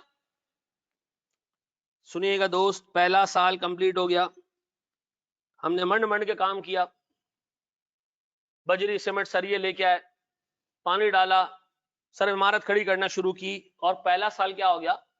कंप्लीट हो गया। पहला साल खत्म हो गया, पहला साल कंप्लीट हो गया। सबसे पहली चीज जो हम कैलकुलेट करेंगे, दैट इज ओवरऑल प्रॉफिट। क्या चीज? Overall profit. हम कहां खड़े हैं अभी? हम कहां खड़े हैं अभी? शाबाश, कहां खड़े हैं? पहले साल के एंड पे खड़े हैं। हम कहां खड़े हैं इस वक्त? पहले साल के एंड पे खड़े हैं। ऐसा? अब बताओ सर, पहले साल के एंड पे क्या तुम्हें अब भी लग रहा है कि इस कॉन्ट्रैक्ट से 1,80,000 ही मिलेंगे 2 साल बाद? हाँ हाँ, ये तो अग्री हुआ है, इसमें तो कोई चेंज आने का सवाल पैदा नहीं होता। ये तो हमने एग्री किया डे 1 के ऊपर। हाँ सर एग्री कर लिया डे 1 पे। चलो जी ठीक है। फिर बताओ अब तक कॉस्ट टू डेट, अब तक इस कॉन्ट्रैक्ट पे तुम कितने का खर्चा कर चुके हो? टोटल खर्चा कितना करना है? अंदाजा 1.5 लाख। मैं अभी तक इस कॉन्ट्रैक्ट पे 90,000 का खर्चा कर चुका हूं। कितने का खर्चा कर चुका हूं? 90,000 का। फर्दर एस्टिमेटेड कॉस्ट, मुझे लग रहा है अगले साल 60,000 का खर्चा और करूंगा। 60,000 का खर्चा और करूंगा। कितना खर्चा हो चुका है? 90 का हो चुका है। कितना मजीद होगा? 60 का मजीद होगा। तो टोटल खर्चा कितने का हो जाएगा? 1.5 लाख का। तो मुझे बताओ आज आपको पहले साल के एंड पे क्या अभी भी लग रहा है कि कॉन्ट्रैक्ट प्रॉफिटेबल है? हाँ सर, जब मुझे डे 1 पे लग रहा था, 1 साल बाद भी वही लग रहा है। क्या वही लगना जरूरी है? सर बाज़ औक़ात हम सोच रहे होते खर्चा 1.5 लाख आएगा, डॉलर के रेट बढ़ जाते हैं, सत्यानाश हो जाता है। कॉन्ट्रैक्ट शुरू में प्रॉफिटेबल नजर आ रहा होता है, बाद में नहीं नजर आता। आपके कोर्स में ऐसी कोई चीज वो टेस्ट नहीं करेगा। हाँ ये जरूर पूछेगा, क्योंकि आपकी किताब में लिखा है कि अगर लॉस मेकिंग कॉन्ट्रैक्ट है तो क्या स्टैंडर्ड में आएगा या नहीं आएगा? नहीं आएगा। स्टैंडर्ड में कौन सा कॉन्ट्रैक्ट आएगा? Very good sir. बताओ मेरे पास सर कितने रुपए का रेवेन्यू टोटल ओवरऑल बेसिस पे नजर आ रहा है? 1,80 का। कितने का खर्चा मैं कर चुका हूं? 90 का। कितने का खर्चा टोटल करना है? 1.5 लाख का। टोटल खर्चा 1.5 का, 90 का, उसमें से क्या कर चुका हूं? कर चुका हूं। क्या कॉन्ट्रैक्ट अभी भी प्रॉफिटेबल लग रहा है? क्या कॉन्ट्रैक्ट अभी भी प्रॉफिटेबल लग रहा है? Yes sir. Step 2, stage of completion. कितना काम कर चुके हम? पूरा हो गया। तो खर्चा फ्यूचर में क्या हमने अपनी खाला की शादी पे करना है? एक बात बताओ, कितना काम पहले साल के एंड तक हो चुका है? अब एक बच्चा सोच रहा है ये तो बिल्डिंग देख के पता चलेगा कि कितना काम हो चुका है। हमने कहा नहीं, ऐसे नहीं, बिल्डिंग देखने का टाइम नहीं है, बिल्डिंग देख के नहीं पता चलेगा। 1,50,000 रुपए में से 90,000 का खर्चा हो चुका है। इसका मतलब है कि हमने 90,000 का काम कर लिया out of 1.5 lakh, out of 1.5 lakh. तो बताओ कितने परसेंट काम हो चुका है? 60% काम हो चुका है। कितना? 60% काम हो चुका है। कितना? 60% काम हो चुका है। ऐसा बताओ, पहले स्टेप पे क्या किया हमने? चेक किया कि कॉन्ट्रैक्ट ओवरऑल बेसिस पे क्या अब भी प्रॉफिटेबल है? Yes sir. अब हमें लग रहा है कि 90,000 में से 90,000 का काम कर चुका आउट ऑफ 1.5 लाख, कितने परसेंट काम हो चुका है? ये 60% सर। अब सुने, दूसरा स्टेप ये हो गया। तीसरा स्टेप, कौन सा स्टेप? तीसरा स्टेप सर, गौर से देखिएगा। As at PNL. कौन सा पीएनएल? रुको कॉन्सेप्ट की तो सर आप यहां जो है ना वो मदर फादर कर रहे हैं। पीएनएल फॉर द ईयर होता है। ये कौन सा पीएनएल ले आए हो आप? सर 2 मिनट के लिए मान लो कि एज एट पीएनएल भी कुछ होता है। सर क्या क्या मनवाएंगे और इसमें? रुक जाओ बता रहा हूं। अब बताओ सर, सेकंड स्टेप है स्टेज ऑफ कंप्लीशन। तला रशीद तुम 2 मिनट लेट हो हमेशा की तरह। Step 2, stage of completion. 90,000 का काम हो चुका आउट ऑफ 1.5 लाख। सर तीसरा स्टेप बताओ, स्टेज ऑफ कंप्लीशन कैलकुलेट कर लिया, क्या नजर आ रहा है कितने परसेंट काम हो चुका है? तो सर स्टैंडर्ड आपसे कहता है बेटा फिर 60% का रेवेन्यू भी बुक कर लो। क्या कर लो? 60% का रेवेन्यू बुक कर लो। कितना? 60% का रेवेन्यू बुक कर लो। लगाओ जरा, 180 पे रेवेन्यू कितना आता है? 1,08,000। थोड़ा सा रेवेन्यू बुक कर लो। 60% की कॉस्ट भी बुक कर लो। 60% किस पे लगाऊं? टोटल कॉस्ट पे। लगाओ जरा जी। 90,000 वही आएगा बिल्कुल। अब 60% जरा प्रॉफिट पे भी लगा लो। कितना आता है भाई? कितना आता है? 60% प्रॉफिट पे भी लगा लो। कितना आता है बेटा? जरा चेक करो जरा। 18,000। क्या नजर आ रहा है? सर अकाउंटिंग स्टैंडर्ड आपको कह रहा है पूरा रेवेन्यू बुक नहीं करो, 1,08,000 बुक कर लो। पूरी कॉस्ट बुक नहीं करो, 90,000 बुक कर लो। सारा प्रॉफिट बुक नहीं करो क्योंकि अभी काम होना बाकी है। कितना प्रॉफिट बुक कर लो? 18,000 रुपए का। तो बताओ हमने सबसे पहला काम क्या किया? चेक किया कॉन्ट्रैक्ट प्रॉफिटेबल है या नहीं है। प्रॉफिटेबल है तो स्टैंडर्ड में फॉल करेगा IFRS 15 में। दूसरा काम क्या किया?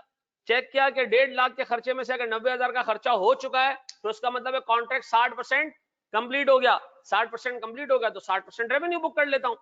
60% कंप्लीट हो गया तो मैं 60% कॉस्ट बुक कर लेता हूं, और 60% कंप्लीट हो गया तो मैं 60% प्रॉफिट बुक कर लेता हूं। ऐसा तो हमने फिर अकाउंटिंग ट्रीटमेंट चेंज कर देना है। फिर हमने IFRS 15 से निकल जाना है। ठीक है जी। वो आप कब सीखोगे? जाके इंशाल्लाह सीए फाइनल में सीखोगे अगर पहुंच गए। हाँ, लेकिन गुड्स तो हैंड ओवर नहीं हुई है तो रेवेन्यू कैसे बुक कर लिया? गुड्स हैंड ओवर नहीं हुई तो रेवेन्यू कैसे बुक कर लिया? क्या मैंने आपको कहा कि सेल्स ऑफ गुड्स है? नहीं। ये कौन सा कॉन्ट्रैक्ट है? लॉन्ग टर्म कॉन्ट्रैक्ट में हमेशा क्या अप्लाई करेंगे हम? Stage of completion. क्योंकि अगर मैं ये नहीं करूंगा तो सर जो इमारत सर 10 साल में बनती है तो मेरे तो मतलब मैं कॉन्ट्रैक्ट शुरू करूंगा, मेरा बेटा जाके रेवेन्यू बुक कर रहा होगा। ठीक है जी। तो सर ये चीजें अलाउड नहीं। मतलब करना क्या आपने लॉन्ग टर्म कॉन्ट्रैक्ट में? आपने क्या करना है? साथ साथ थोड़ा थोड़ा करके रेवेन्यू बुक करते जाना है। थोड़ा थोड़ा करके रेवेन्यू बुक करते जाना है। ठीक है जी।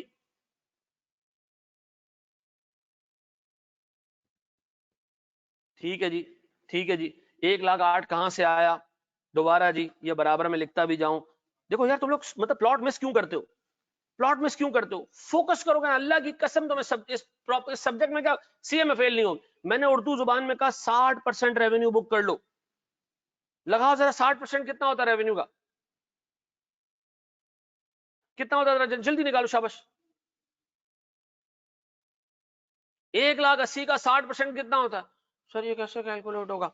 ये जा रहे हैं FAR 1 का पर्चा देने के लिए। 1,80,000 का ऐसे बेटा 60% कितना आ गया? 1,08,000 आ गया। अच्छा ये यहां से आ रहा है, वेरी गुड। फिर इसी 60% को टोटल कॉस्ट पे अप्लाई कर दो। टोटल कॉस्ट कहां है? सर 90 और 60 मिला के कितने हो गए? 1.5 लाख। लगाओ इस पे जरा 60% कितना आ रहा है? सर ये आ गया 90,000। सर वापस से बताएं। सर इन दोनों को ऐड करें, इसको 60% से मल्टीप्लाई कर दे। अच्छा। फिर 60% आप एक काम करें प्रॉफिट पे भी लगा दें। कितना आता है, कितना आता है? अच्छा 18। अच्छा ये ऐसे आ रहा है, ये पहले बताते थे ना सर आप, ये पहले वैसे ही दिल नहीं कर रहा था बताने। हाँ जी बढ़े आगे हम, आगे 2 साल की अकाउंटिंग चले। अब आगे बढ़ो आगे बढ़ो आगे बढ़ो आगे बढ़ो आगे बढ़ो आगे बढ़ो आगे बढ़ो, तैयार हो? बढ़े आगे हम। ईयर एंड पे लॉस आ रहा है तो हम रिकॉर्ड, बेटा मैं फिर उर्दू जुबान में बता दूं, लॉस का कॉन्ट्रैक्ट आपके कोर्स का पार्ट नहीं है, क्योंकि मुझे पूरा IAS 37 पढ़ाना पड़ जाएगा। आप अज्यूम करें कॉन्ट्रैक्ट शुरू में भी लॉस प्रॉफिट मेकिंग होगा और एंड तक क्या रहेगा, प्रॉफिट मेकिंग रहेगा, ऐसा है?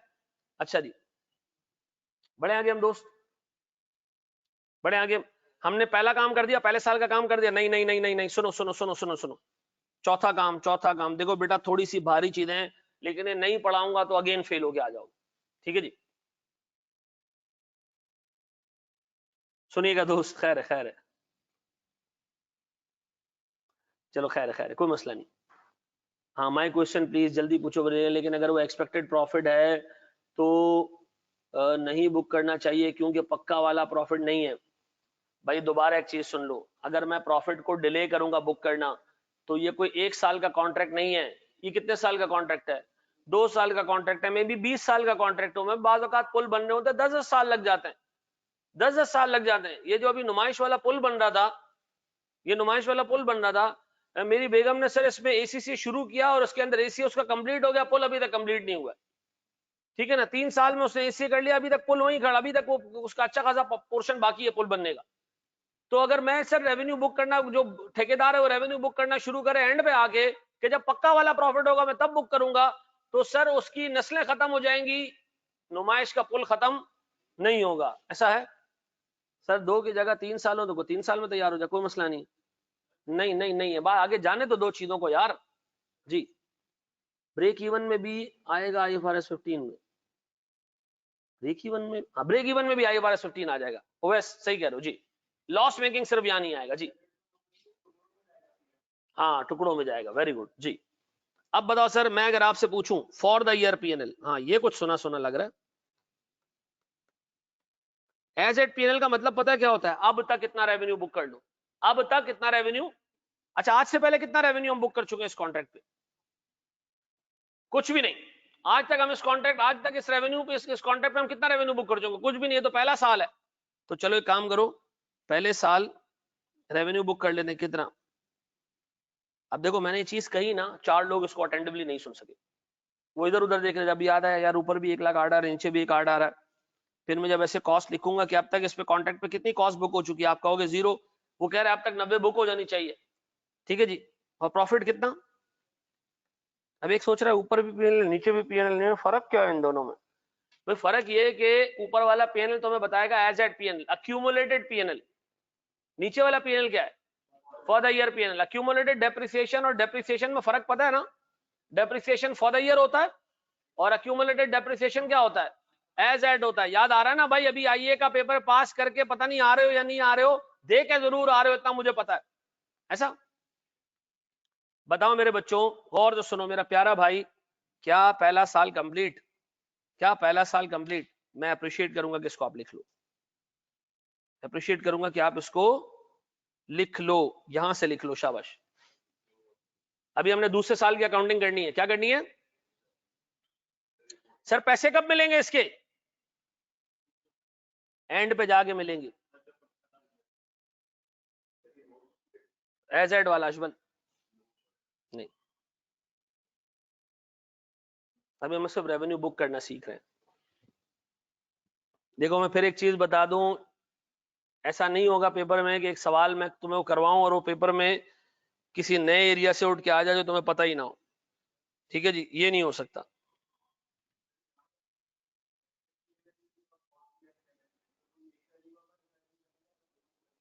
नहीं नहीं देखो, हमने फॉर द ईयर PNL क्यों बनाया? ये कॉन्ट्रैक्ट अगर 10 साल का होता तो हमें क्या पता चलता? ऐसा ऐसा हमने रेवेन्यू बुक करना है। एज एट PNL तुम्हें बताता है अब तक कितना रेवेन्यू बुक करना है। ठीक है ना? और फॉर द ईयर क्या बता रहा है? इस साल। अच्छा मुझे बताया सेट में कितने पेपर पास किए तुमने? मिसाल के तौर पर 2, और मैं तुमसे पूछूं अब तक कितने पास किए, तुम कहोगे 8, मिसाल दे रहा हूं। ठीक है जी, अब तक कितने पास किए? 8। इस अटेम्प्ट में कितने पास किए? 2। तो इस अटेम्प्ट में कितने पास किए वो फॉर द ईयर PNL है। ठीक है जी, और अब तक कितने पास किए? एएफसी के बच्चे से पूछो कितने पास किए अब तक, कितने पास किए, हो कहेगा 4। मैं कहूंगा एसएटएम में कितने पास किए, उसका भी क्या जवाब होगा, 4, क्योंकि हमारी अटेम्प्ट पहली थी। ये कॉन्ट्रैक्ट का कौन सा साल है, पहला साल है, दूसरा या तीसरा? तो इसका as at PNL for the year PNL क्या होना चाहिए, सेम होना चाहिए। ऐसा एडवांस पेमेंट नहीं है इसके अंदर। ये दोनों दिखाएंगे बेटा, दोनों दिखा, दोनों दिखा। स्टेज ऑफ कंप्लीशन,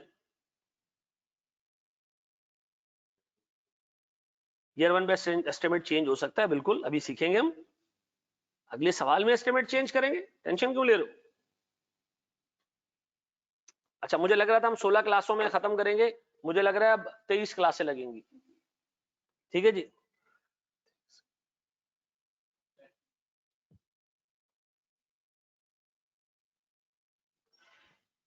काशिफ जी,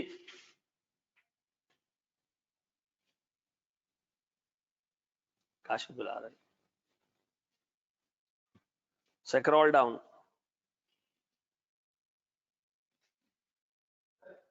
इसमें भी डबल एंट्रीज हैं क्या? बिल्कुल हैं।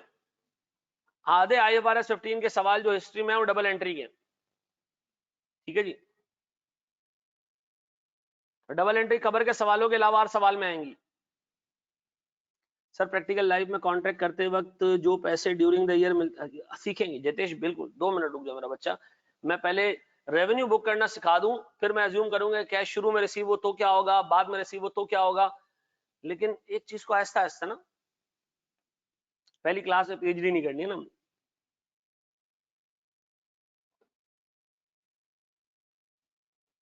मिड में लॉस आ जाए तो हम कॉन्ट्रैक्ट चेंज, मतलब हम इस स्टैंडर्ड से बाहर निकल जाएंगे।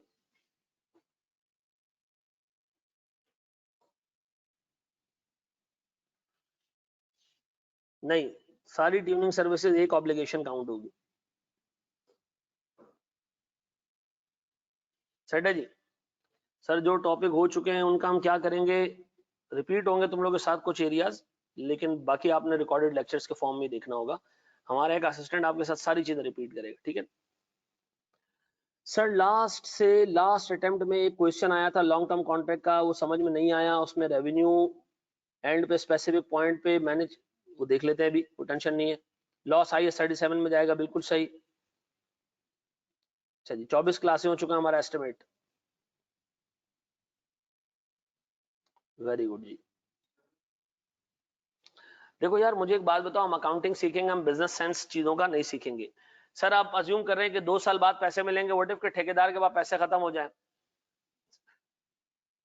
मैं रिपीट कर रहा हूं, हम लोग ने अकाउंटिंग पढ़नी है, ठेकेदार के मसले, उसके घर के मसले, उसकी बीवी क्यों नाराज रहती है, ठीक है जी, ये हमारे हमारे लिए रेलेवेंट नहीं है। ठीक है जी, हम उसमें मतलब बहुत कुछ कर सकते हैं लेकिन कुछ नहीं कर सकते। ठीक है जी, बड़े माँ के दोस्त, सेट है, बढ़ जाए आगे। चलो अब आओ जरा, हमारे सर ये 2 पे खुद बताओगे, ये 2 पे क्या हुआ पता है? ये 2 पे चेक करो वापस से। सर बार बार क्यों चेक कर रहे हैं कि कॉन्ट्रैक्ट प्रॉफिटेबल है या नहीं है? जहां ये कॉन्ट्रैक्ट प्रॉफिटेबल से बाहर निकला ना, हम वहीं पे IFRS 15 रिकॉर्ड करना, अकाउंट फॉर करना बंद कर देंगे। ठीक है जी, बताओ सर रेवेन्यू अभी भी कितना नजर आ रहा है? 180। सर अब तक खर्चा कितना हो चुका है? पूरा 1.5 लाख, खत्म, नो फर्दर एस्टिमेटेड कॉस्ट। कितने का प्रॉफिट? 30,000 का। बताओ मेरे बच्चों, बताओ मेरे बच्चों, इबाद 1 मिनट जवाब दे रहा हूं मेरा बच्चा, बताओ स्टेज ऑफ कंप्लीशन 100%। कितना? सर ये कैसे कैलकुलेट हुआ, ये टेक्निकल बात है, ये बताएं। पर 1.5 लाख का खर्चा करना था, हमने 1.5 लाख का खर्चा किया। सर लेकिन मेरे कैलकुलेटर में तो ये 1 आ रहा है, उसको 100 से मल्टीप्लाई कर देना तो क्या आ जाएगा, 100% आ जाएगा। ऐसा? अब बताओ सर 100% का मतलब है अब तक कितना रेवेन्यू बुक हो जाना चाहिए? अब तक 1,80,000। सर मैंने इसको मल्टीप्लाई किया तो 180 आ गया वापस से। अब इसको मल्टीप्लाई करो, कितना? 1.5 लाख। अब तक कॉस्ट कितनी बुक हो जानी चाहिए? अब तक प्रॉफिट कितना बुक हो जाना चाहिए? 30,000। मेरे बच्चों ये अब तक है। बताओ लास्ट ईयर कितना रेवेन्यू बुक किया था? 1,08,000। अब तक कितना हो जाना चाहिए? 180। लास्ट ईयर तक कितना हुआ था? 1.8 अब तक कितना हो जाना चाहिए 1.80। तो बताओ कितने रेवेन्यू को मजीद बुक करूं, कितना रेवेन्यू मजीद बुक करूं? 72,000। भाई तुम्हारी अम्मी ने कमेटी डाली है, ठीक है जी, अम्मी कह रही है अब तक तुम्हें 70,000 की कमेटी भर देनी चाहिए। आप कह रहे हो मैंने लास्ट ईयर तक 50 की कमेटी तो भर दी थी। अम्मा ने अब तुमसे मजीद कितने मांगने? 20 मांगने। बताओ लास्ट ईयर तक कितना रेवेन्यू बुक कर चुके हो? जाग जाओ, कितना रेवेन्यू बुक कर चुके हो? 1,08,000। कितना रेवेन्यू टोटल बुक हो जाना चाहिए अब तक? 1.80 का। मजीद कितना बुक करना है? बताओ लास्ट ईयर तक कॉस्ट कितनी बुक कर चुके हो? 90। अब तक कितनी बुक कर लेनी है? 1.5 लाख। कितनी मजीद बुक करूं? 60। भाई अब तक प्रॉफिट कितना हो जाना चाहिए? 30। लास्ट ईयर कितना था? बताओ कितना मजीद बुक करूं? 12,000। ऐसा है। अब बताओ एज एट और फॉर द ईयर में समझ आया डिफरेंस क्या है? ऐसा है। अब बताओ हम स्टेज ऑफ कंप्लीशन से कौन सा पीएनएल बनाएंगे?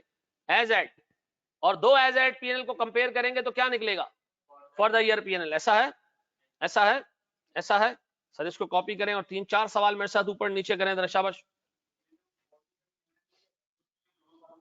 इम्पैक्ट, नेट इम्पैक्ट, बिल्कुल बिल्कुल बिल्कुल।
जी मेरे भाई, जूम आउट कर दें? जूम आउट ही तो है सर। आईए में इतने अच्छे कॉन्सेप्ट्स के साथ गया था, फिर भी आईए रुक गया। फुल सीन था पास होने का, लेकिन मैं रुल गया। अब तक जो टॉपिक हो गए असिस्टेंट कराएंगे आप, रिकॉर्डिंग भी देंगे और वो भी कराएंगे, असिस्टेंट भी कराएंगे, दोनों चीजें मिल जाएंगी आपको, ठीक है जी। और सारे सारे जो अभी तक टॉपिक हुए इनके समरीज भी मिल जाएंगी आप, ठीक है जी। For the year PNL and second year होगा 60% लगा के निकाल सकते हैं, जैसा एज एट वाले में किया है। 40% की बात कर रहे हो? बात नहीं करना अभी, आगे तुम्हें एक रीजन पता चलेगा, गलती कर जाओगे। 2 मिनट रुक जाओ, आगे आ रहा है। अच्छा एक काम कर सकते थे ना, ये फॉर द ईयर वाला पीएनएल तो हम आराम से बना सकते थे 40% लेके। नहीं करना, नहीं करना ऐसा। अभी एस्टिमेट्स चेंज होना शुरू होंगे। रेवेन्यू पहले साल 180 नजर आ रहा होगा, दूसरे साल मेरिट की ट्रीट दे दे। उस बच्चे का हम आपको एड्रेस दे देते हैं, वो जिसके मेरिट आए उससे बेशक ट्रीट खाएं, ठीक है ना। हमें कोई कोई बीच में गिला नहीं है। दुनिया जान को ये बात पता होती है कि जिसका मेरिट आता है वो बच्चे की मेहनत से आता है, ठीक है ना। टीचर उसको गाइड करता है, मेहनत बच्चे की बहुत होती है। मेरे पढ़ाने से मेरिट आता, सबका मेरिट आता, एक का थोड़ी आता पर है।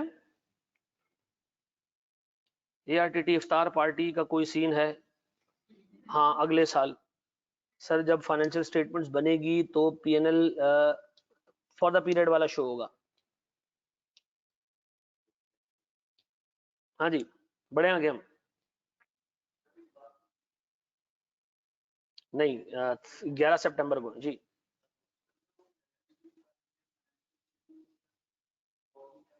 एज एड फॉर द ईयर वाला जाएगा, सॉरी एज एड नहीं जाएगा, ठीक है जी। Sales of goods and services वाला चक्कर समझ नहीं आया, मैंने समझाया ही नहीं है। सेल्स ऑफ गुड्स में क्या होता है? हम गुड्स बेचते हैं। सर्विसेज में क्या होता है? हम सर्विसेज दे रहे हैं। सर लॉन्ग टर्म कॉन्ट्रैक्ट में दोनों के एलिमेंट्स होते हैं। सर जैसे 40% अप्लाई किया तो 60,000 आया। अब मैं फिर रिपीट कर रहा हूँ, थोड़ा सा आगे जाने दो, थोड़ा सा आगे जाने दो रितिका, ये कॉन्सेप्ट गलत हो जाएगा अगर आप अप्लाई करोगे बार बार। जिस तरह देखो मैं लेके चल रहा हूँ उसके पीछे थोड़ा सा एक्सपीरियंस है, ठीक है ना, गलत कर दोगे चीजों को, ठीक है। बड़े मैं एक सवाल दूं आप लोगों को, करके दोगे? इसमें एंट्रीज कैसे रिकॉर्ड करनी होंगी, 2 मिनट आगे जाने दो, ठीक है। सारा बता रहा हूं, पहले रेवेन्यू बुक करना सीख लो, सारी चीजें बता रहा हूं, अल्लाह की कसम बता रहा हूं, ठीक है जी।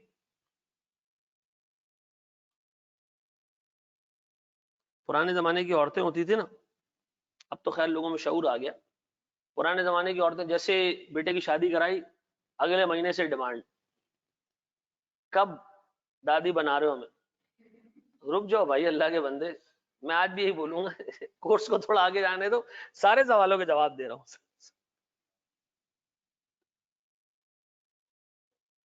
अच्छा जी, बच्चा नाराज हो रहा कह रहा है सर यार।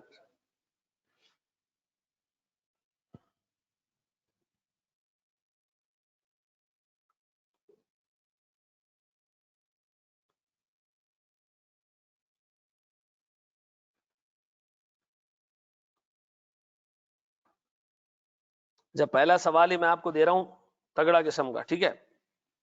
कौन सा किस्म का? तगड़ा किस्म का सवाल दे रहा हूं, लेकिन ऐसा सवाल दूंगे तुम लोगों से हो भी जाए।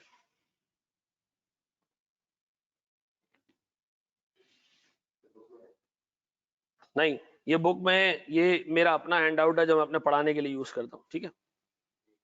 ये कहीं से भी नहीं मिलेगा आपको, अपनी क्लास का हैंड आउट मिलेगा जिसमें सारे सवाल होंगे।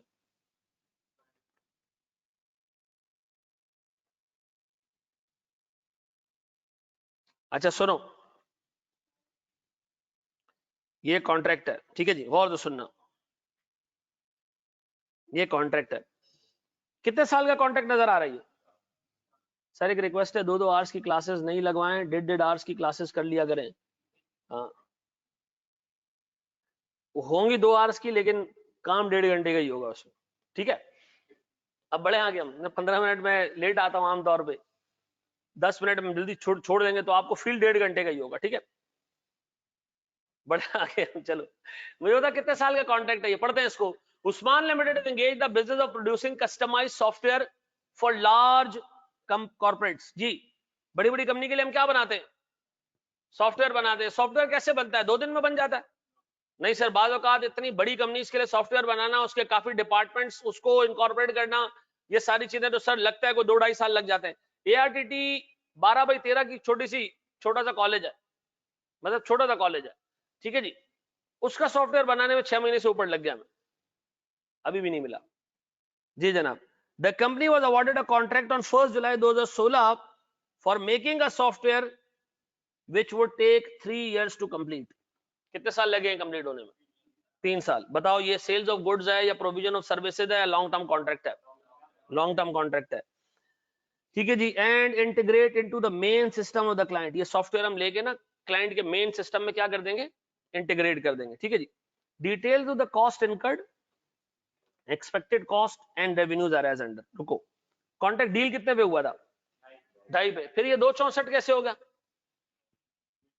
सुनो, मैं तुम्हें अपने घर का हाल बताता हूं।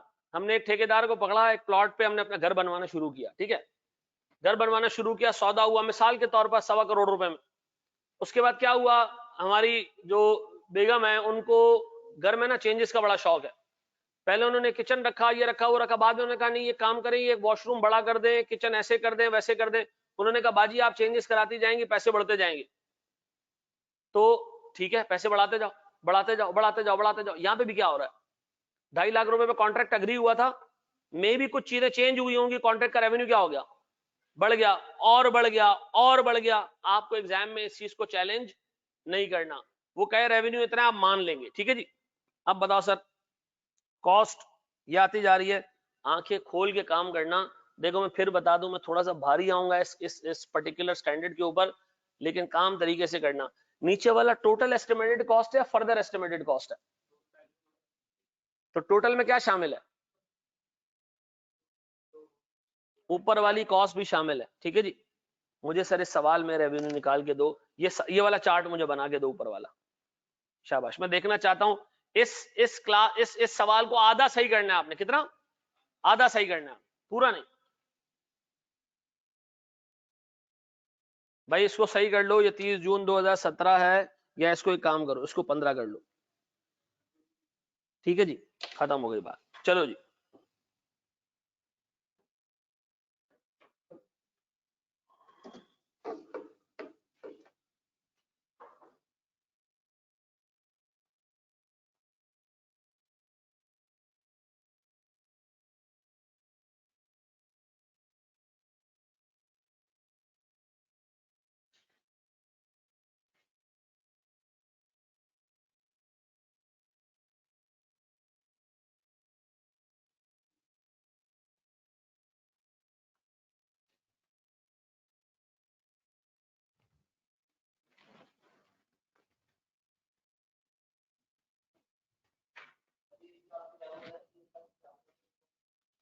तीन साल 4 साल, 3 साल का कॉन्ट्रैक्ट है, इसमें कोई और दूसरी बात तो नहीं की हमने भी।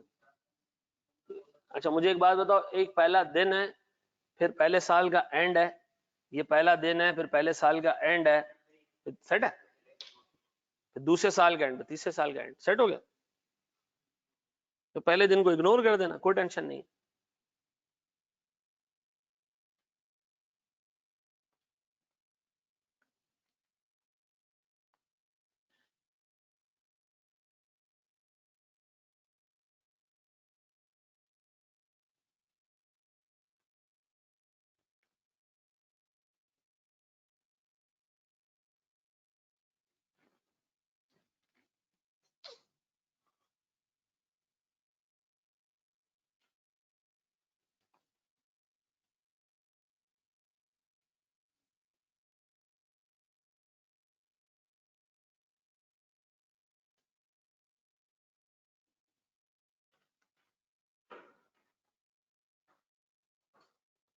ये किसी टीचर वगैरह का इंतकाल हुआ है क्या सीए के? पता नहीं मुझे, 2-3 जगह। हाँ, नहीं नहीं, उसका किसी सीए से रिलेटेड कोई जवान बंदा नजर आ रहा है। शाबाश मेरे बच्चों, ये सवाल आप लोगों को नानी याद दिला देगा, अगर आपको याद नहीं है तो। 1 मिनट मुझे दोगे?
फारिग नहीं बैठेगा भाई मेरी क्लास में कोई भी जी। डन हो गया, जितेश ने कंप्लीट कर लिया भाई। डायरेक्ट 264 से स्टार्ट करेंगे, बिल्कुल सही। देखो मैं फिर एक बात बता दूं, FAR1 का कोर्स छोटा है लेकिन मोटा है। यानी सर उसमें वर्टिकल इतनी इंटीग्रिटी नहीं है जितना उसके अंदर कॉन्सेप्ट्स हैं।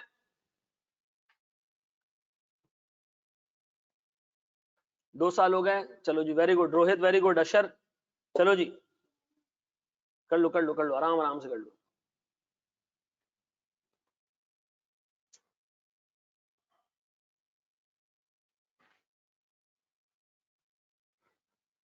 देखो अगर क्लास में ये काम कराने की परवाह नहीं होती ना, रिकॉर्डेड लेक्चर दे देते आपको पूरे कोर्स के, खुद देख लो घर पे, उसका कोई फायदा नहीं।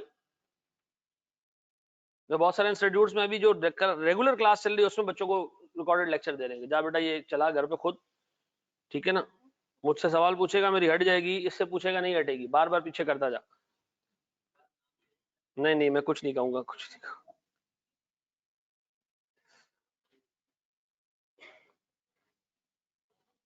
चलो जी, मजाक करता हूँ भाई मैं।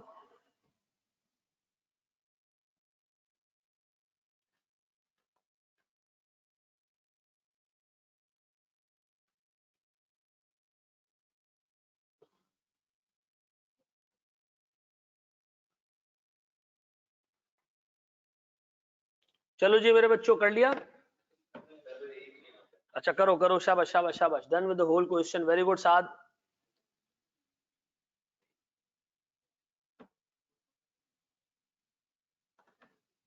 बताता हूँ,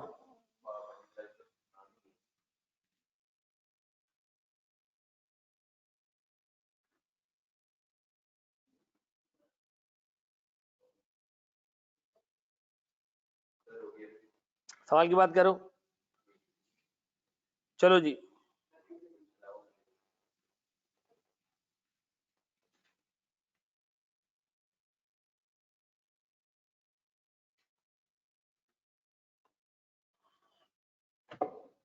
चलो मेरे बच्चों 2 मिनट, थोड़ा सामने कर दे, मोबाइल स्क्रीन नजर नहीं आ रहा। अच्छा अबीर आरामखोर तो क्लास में क्यों नहीं आया है? टोटल रेवेन्यू गिवन नहीं है, ये क्या गिवन है मेरा भाई? ये टोटल रेवेन्यू है, यहाँ दिया हुआ ना टोटल रेवेन्यू। ये हर साल क्या हो रहा है, तब्दील हो रहा है। टोटल रेवेन्यू तो है 264 टोटल रेवेन्यू है, फिर उसने कहा 264 की जगह अब 270 हो गया टोटल रेवेन्यू। नहीं 282 से डायरेक्ट स्टार्ट नहीं करेंगे बेटा, ये याद रखो। हमें 282 कब पता चला कि 282 है? आखिरी साल में पता चला, तो मैंने शुरू के जो 2 सालों में रेवेन्यू बुक किया तो उस वक्त के हिसाब से बुक किया होगा ना।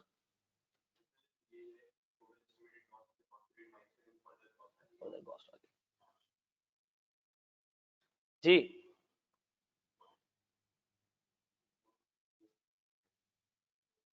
बढ़ जाएंगे, अच्छा कर लो आराम से कर लो। गलत करो, मैंने तुम लोग कहा 50% सही कर लेना, कोई टेंशन नहीं है।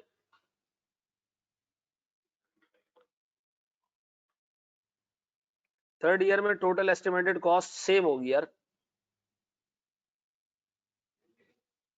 गलती से नील लिख दिया, और टोटल है सेम है।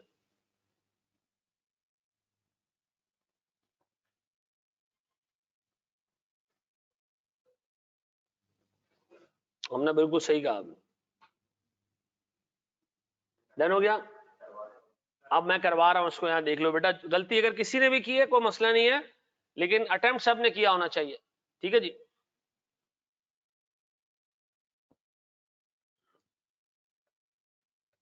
मैं ले रहा हूं जनाब 30 जून 2016, फिर मैं ले रहा हूं 30 जून 2017, फिर मैं ले रहा हूं 30 जून 2018, ठीक है जी। अच्छा मेरे बच्चों, सबसे पहला स्टेप, ओवरऑल प्रॉफिट ऐसा ऐसा ही यार। टोपी वाले भाई तो अपना नाम भी बता रहे, मैं तो नाम से पुकारूं बार बार। वाकई? अच्छा जी, चलो अहमद यहाँ देखना है मेरा भाई। अब मुझे तो हमारा टोटल प्रॉफिट क्या है सबसे पहली चीज? जी सर रेवेन्यू। बताओ हम इस वक्त किस साल पे खड़े हुए? पहले साल के एंड पे यहाँ खड़े हुए। ईयर 1 ईयर 0 पे अकाउंटिंग नहीं होती है, ऐसे ही दिया हुआ है। ठीक है जी। बताओ हमारा टोटल रेवेन्यू कितना? 2,64,000। पक्का? प्यारे भाई मेरे पास कॉस्ट टू डेट अब तक कितना खर्चा हो चुका है? सर अजीब से खर्चा आ रहा है, 64,944। अच्छा ऐसा। अब बताओ सर फर्दर एस्टिमेटेड कॉस्ट कितनी है? फर्दर एस्टिमेटेड सर अगर टोटल 2,16,000 है, जिसमें से 64,000 हम इनकर कर चुके हैं, तो बाकी कितने रह गए? 135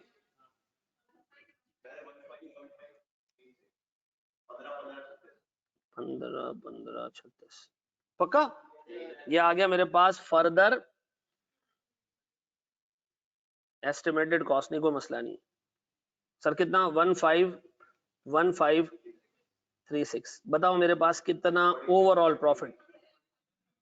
47। वेरी गुड जी। अब हमने क्या निकालना है? 520। सर अब हमने क्या निकालना है?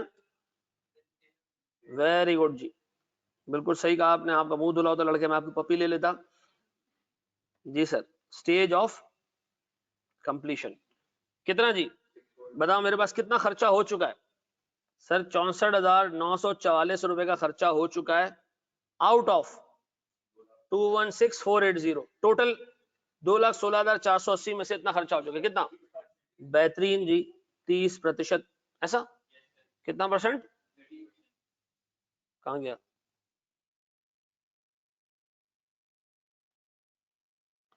अच्छा जी। फिर तीसरी चीज एज एट PLN। बताएं सर स्टेज ऑफ कंप्लीशन के हिसाब से रेवेन्यू 30% ऑफ 264 कितना?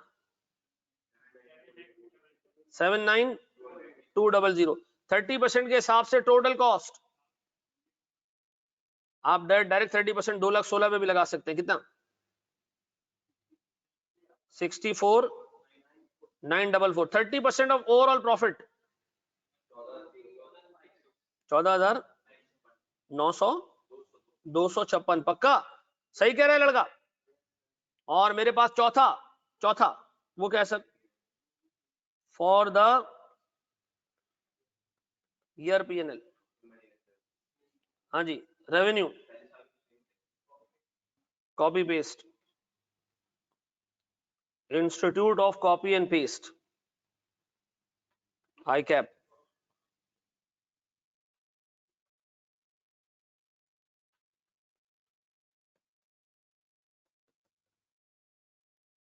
आई कैप का ये है ना फुल फॉर्म? कौन सी वाली? 30% ऑफ टोटल कॉस्ट ना। टोटल कॉस्ट कितनी है हमारे पास? 2,16,000। इसका 30% जो स्टेज ऑफ कंप्लीशन है। सेट है? अच्छा कितने लोगों ने ये 100% सही कर लिया था?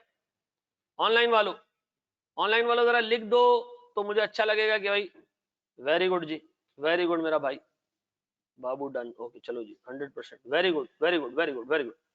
इसका मतलब है IFRS 15 भेजे में घुसना शुरू। फिर अब बताएं 2017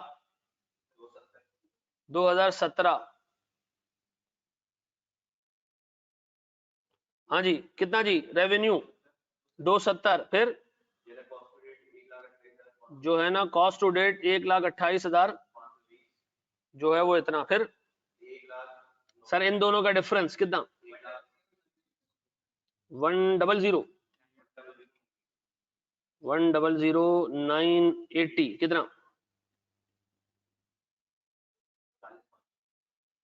वेरी गुड जी। जब तुम लोग इतने जवाब आ रहे हैं तो करते क्यों नहीं हो? तो कर कभी किया ना है? नहीं देखो यार, यहाँ एक बच्चा बैठता था, ठीक है ना, मुझे कल पता चला उसका आईए का पेपर नहीं निकला शामिर का। तक उसका दिमाग अच्छा चलता था, उसका दिमाग अच्छा चलता था, लेकिन lack of practice and lack of application paper रुक गया उसका। मुझे कल पता चला, मुझे हैरानगी हुई। तो अब पढ़ने वाला बच्चा था अल्लाह के वास्ते यार, मतलब जब प्रैक्टिस का सब्जेक्ट है, प्रैक्टिस से ही निकालना है हमने। ठीक है जी, अब बताएं 128,520 डिवाइडेड बाय कितना जी, टोटल कॉस्ट 2,29,500, 56% पूरा पूरा। अब बताओ 56% से मैं रेवेन्यू निकाल लूं कितना, 1,91,000। ये 91,000 होता है नशई, 51,000 है। उर्दू स्पीकिंग हो लेकिन उर्दू बोलना नहीं आती है। अब बताएं सर, टोटल कॉस्ट का 56%। बेहतरीन हो गए लड़के। उसके बाद सर ये समझ नहीं आया सेकंड ईयर वाला काम। मुझे एक बात बताओ, ये समझ आ गया इब्तिसाम, ये हमने कहां से उठाया? इब्तिसाम ये समझ आया 270 कहां से उठाया हमने? साथ साथ जल्दी जल्दी जवाब देना ताकि हम आगे निकलते जाए। इब्तिसाम मेरा भाई जल्दी जल्दी साथ साथ आ गया। अच्छा हमना तुमने पूछा, सॉरी हमना ने पूछा। हाँ जी ये समझ आ गया।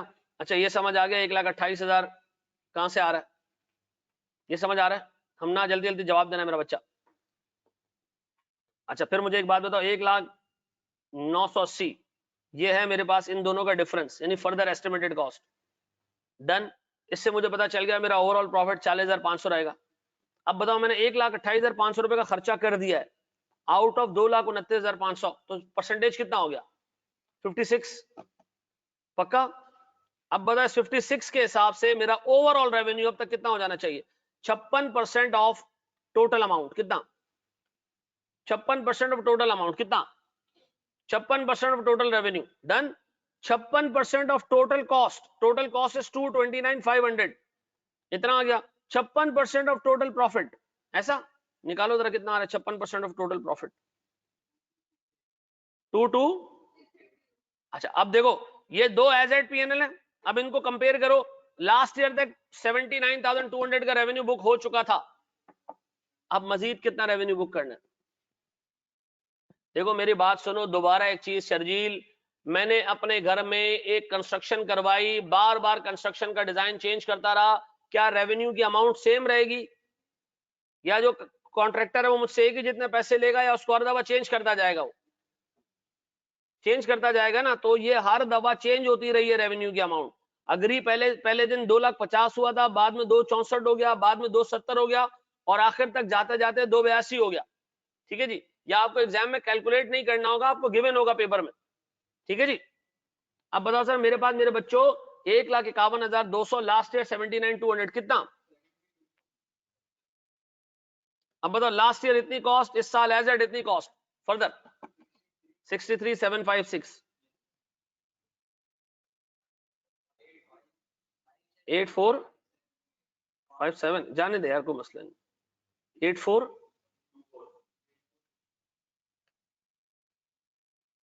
पक्का जी, ऐसा? अब बता last year, last year sir, last year sir, last year sir, last year, last year जी बताएं सर रेवेन्यू। हेलो हाँ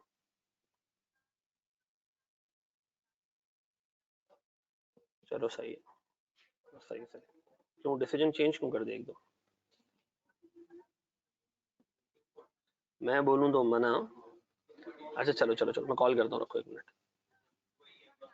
चलो चलो खैर है खैर है, सही सर। अच्छा ये ओके ओके भाई, सेकंड ईयर में कॉस्ट है 63,576।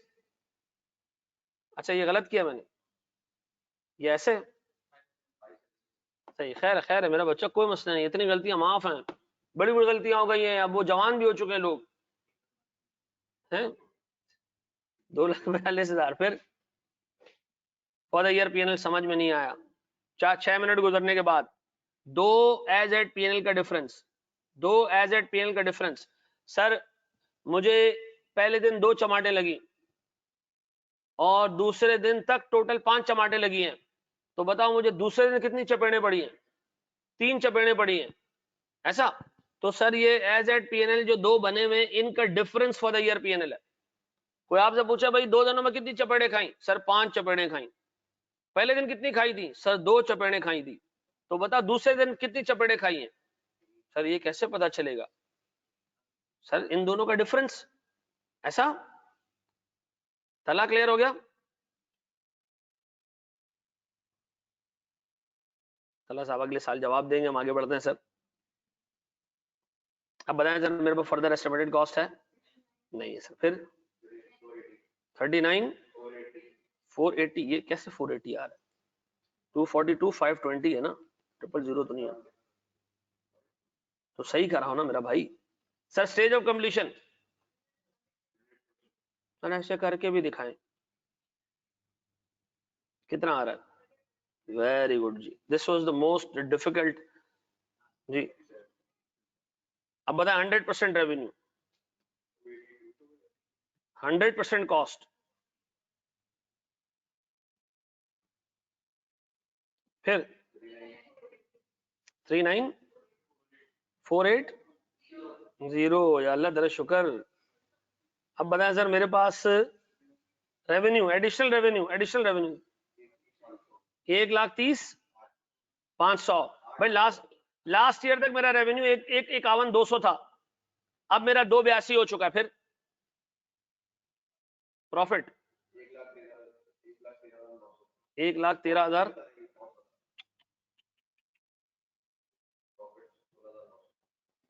प्रॉफिट पक्का। कितने लोगों ने 100% सही कर लिया था? 2 साल का कर लिया था, तीसरे साल में फंस गए। चलो जी,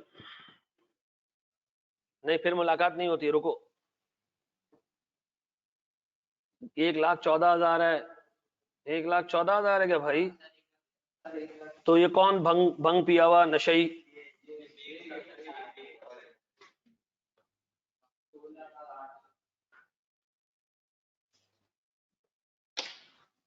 अच्छा जी चलो, अब मुझे एक बात बताओ मेरे प्यारे बच्चों, ये सारी चीजें समझ में आई हैं? ये भेजे में बैठी अल्हम्दुलिल्लाह। अब बताओ पेपर में आएगा तो कर लोगे हैं? पेपर में आएगा तो कर लोगे पक्का? देख लोगे? ऐसे ही है। आज हमने अपना सिर्फ पहला कॉन्सेप्ट पढ़ा, लॉन्ग टर्म कॉन्ट्रैक्ट, बस। और हमने कुछ भी नहीं पढ़ा, 5 स्टेप्स हमने रिपीट किए और लॉन्ग टर्म कॉन्ट्रैक्ट पढ़ा, बस। ठीक है? और हमारा एस्टिमेट चला गया है 27 क्लासों तक। ठीक है, मजाक कर रहा हूं, ऐसा नहीं है। चलो जी, कोई सवाल किसी का है तो पूछ लो। कल क्लासेस होगी या ताक रात की वजह से ऑफ होगा? ताक रात की वजह से ऑफ नहीं होगा, कल क्लास शेड्यूल में नहीं है। ठीक है जी? क्या जी? 27वीं शब पे कल, आज 27वीं शब, क्यों?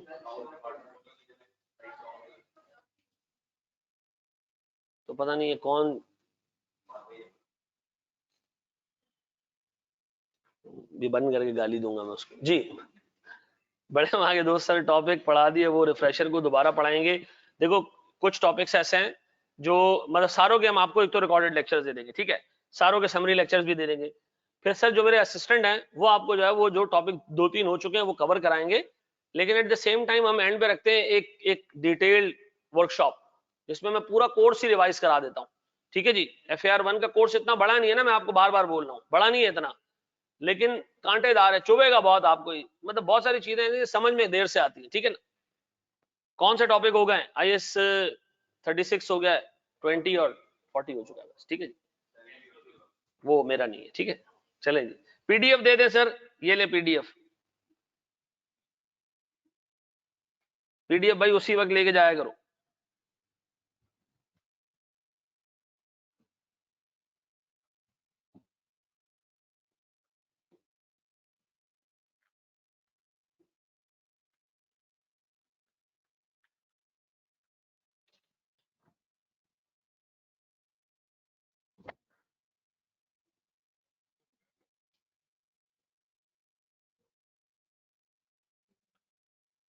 व्हाट्सएप ग्रुप पे FFR रिफ्रेशर का भी ग्रुप है, बिल्कुल है बेटा। कैवेट रिफ्रेशर में कौन सा टॉपिक से स्टार्ट होगा? स्टैंडर्ड कॉस्टिंग से।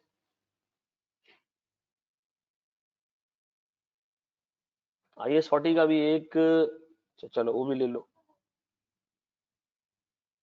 एक बंदे की जिम्मेदारी लगा देते हैं ना, कि वो क्लास जैसे खत्म हुआ करेगी, यहाँ पे अब अहमद की जिम्मेदारी लगाते हैं या तुम्हारी जिम्मेदारी लगाते हैं?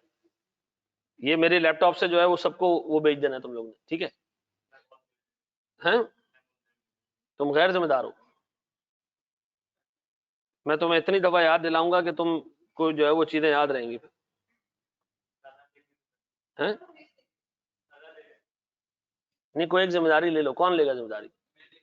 बस चलो, बस हुमामा को हम जिम्मेदारी दे दें। चलो जी, ऑनलाइन वालों बताओ, तुम लोग के पास ये आ गया हैंड आउट? आ गया सर, ये वो आ गया, पीडीएफ आ गया तुम लोग के पास? आइए का रिफ्रेशर हम स्टार्ट करेंगे होपफुली अभी ईद के बाद ही, ठीक है ना? आइए की जरूरत पता नहीं यार, ये डिपेंड करता है। चले जी, थैंक यू वेरी मच। अल्लाह आपको खुश रखे अपने खर्चे पे, और अल्लाह आपको चांद सी भाभी दे। एक और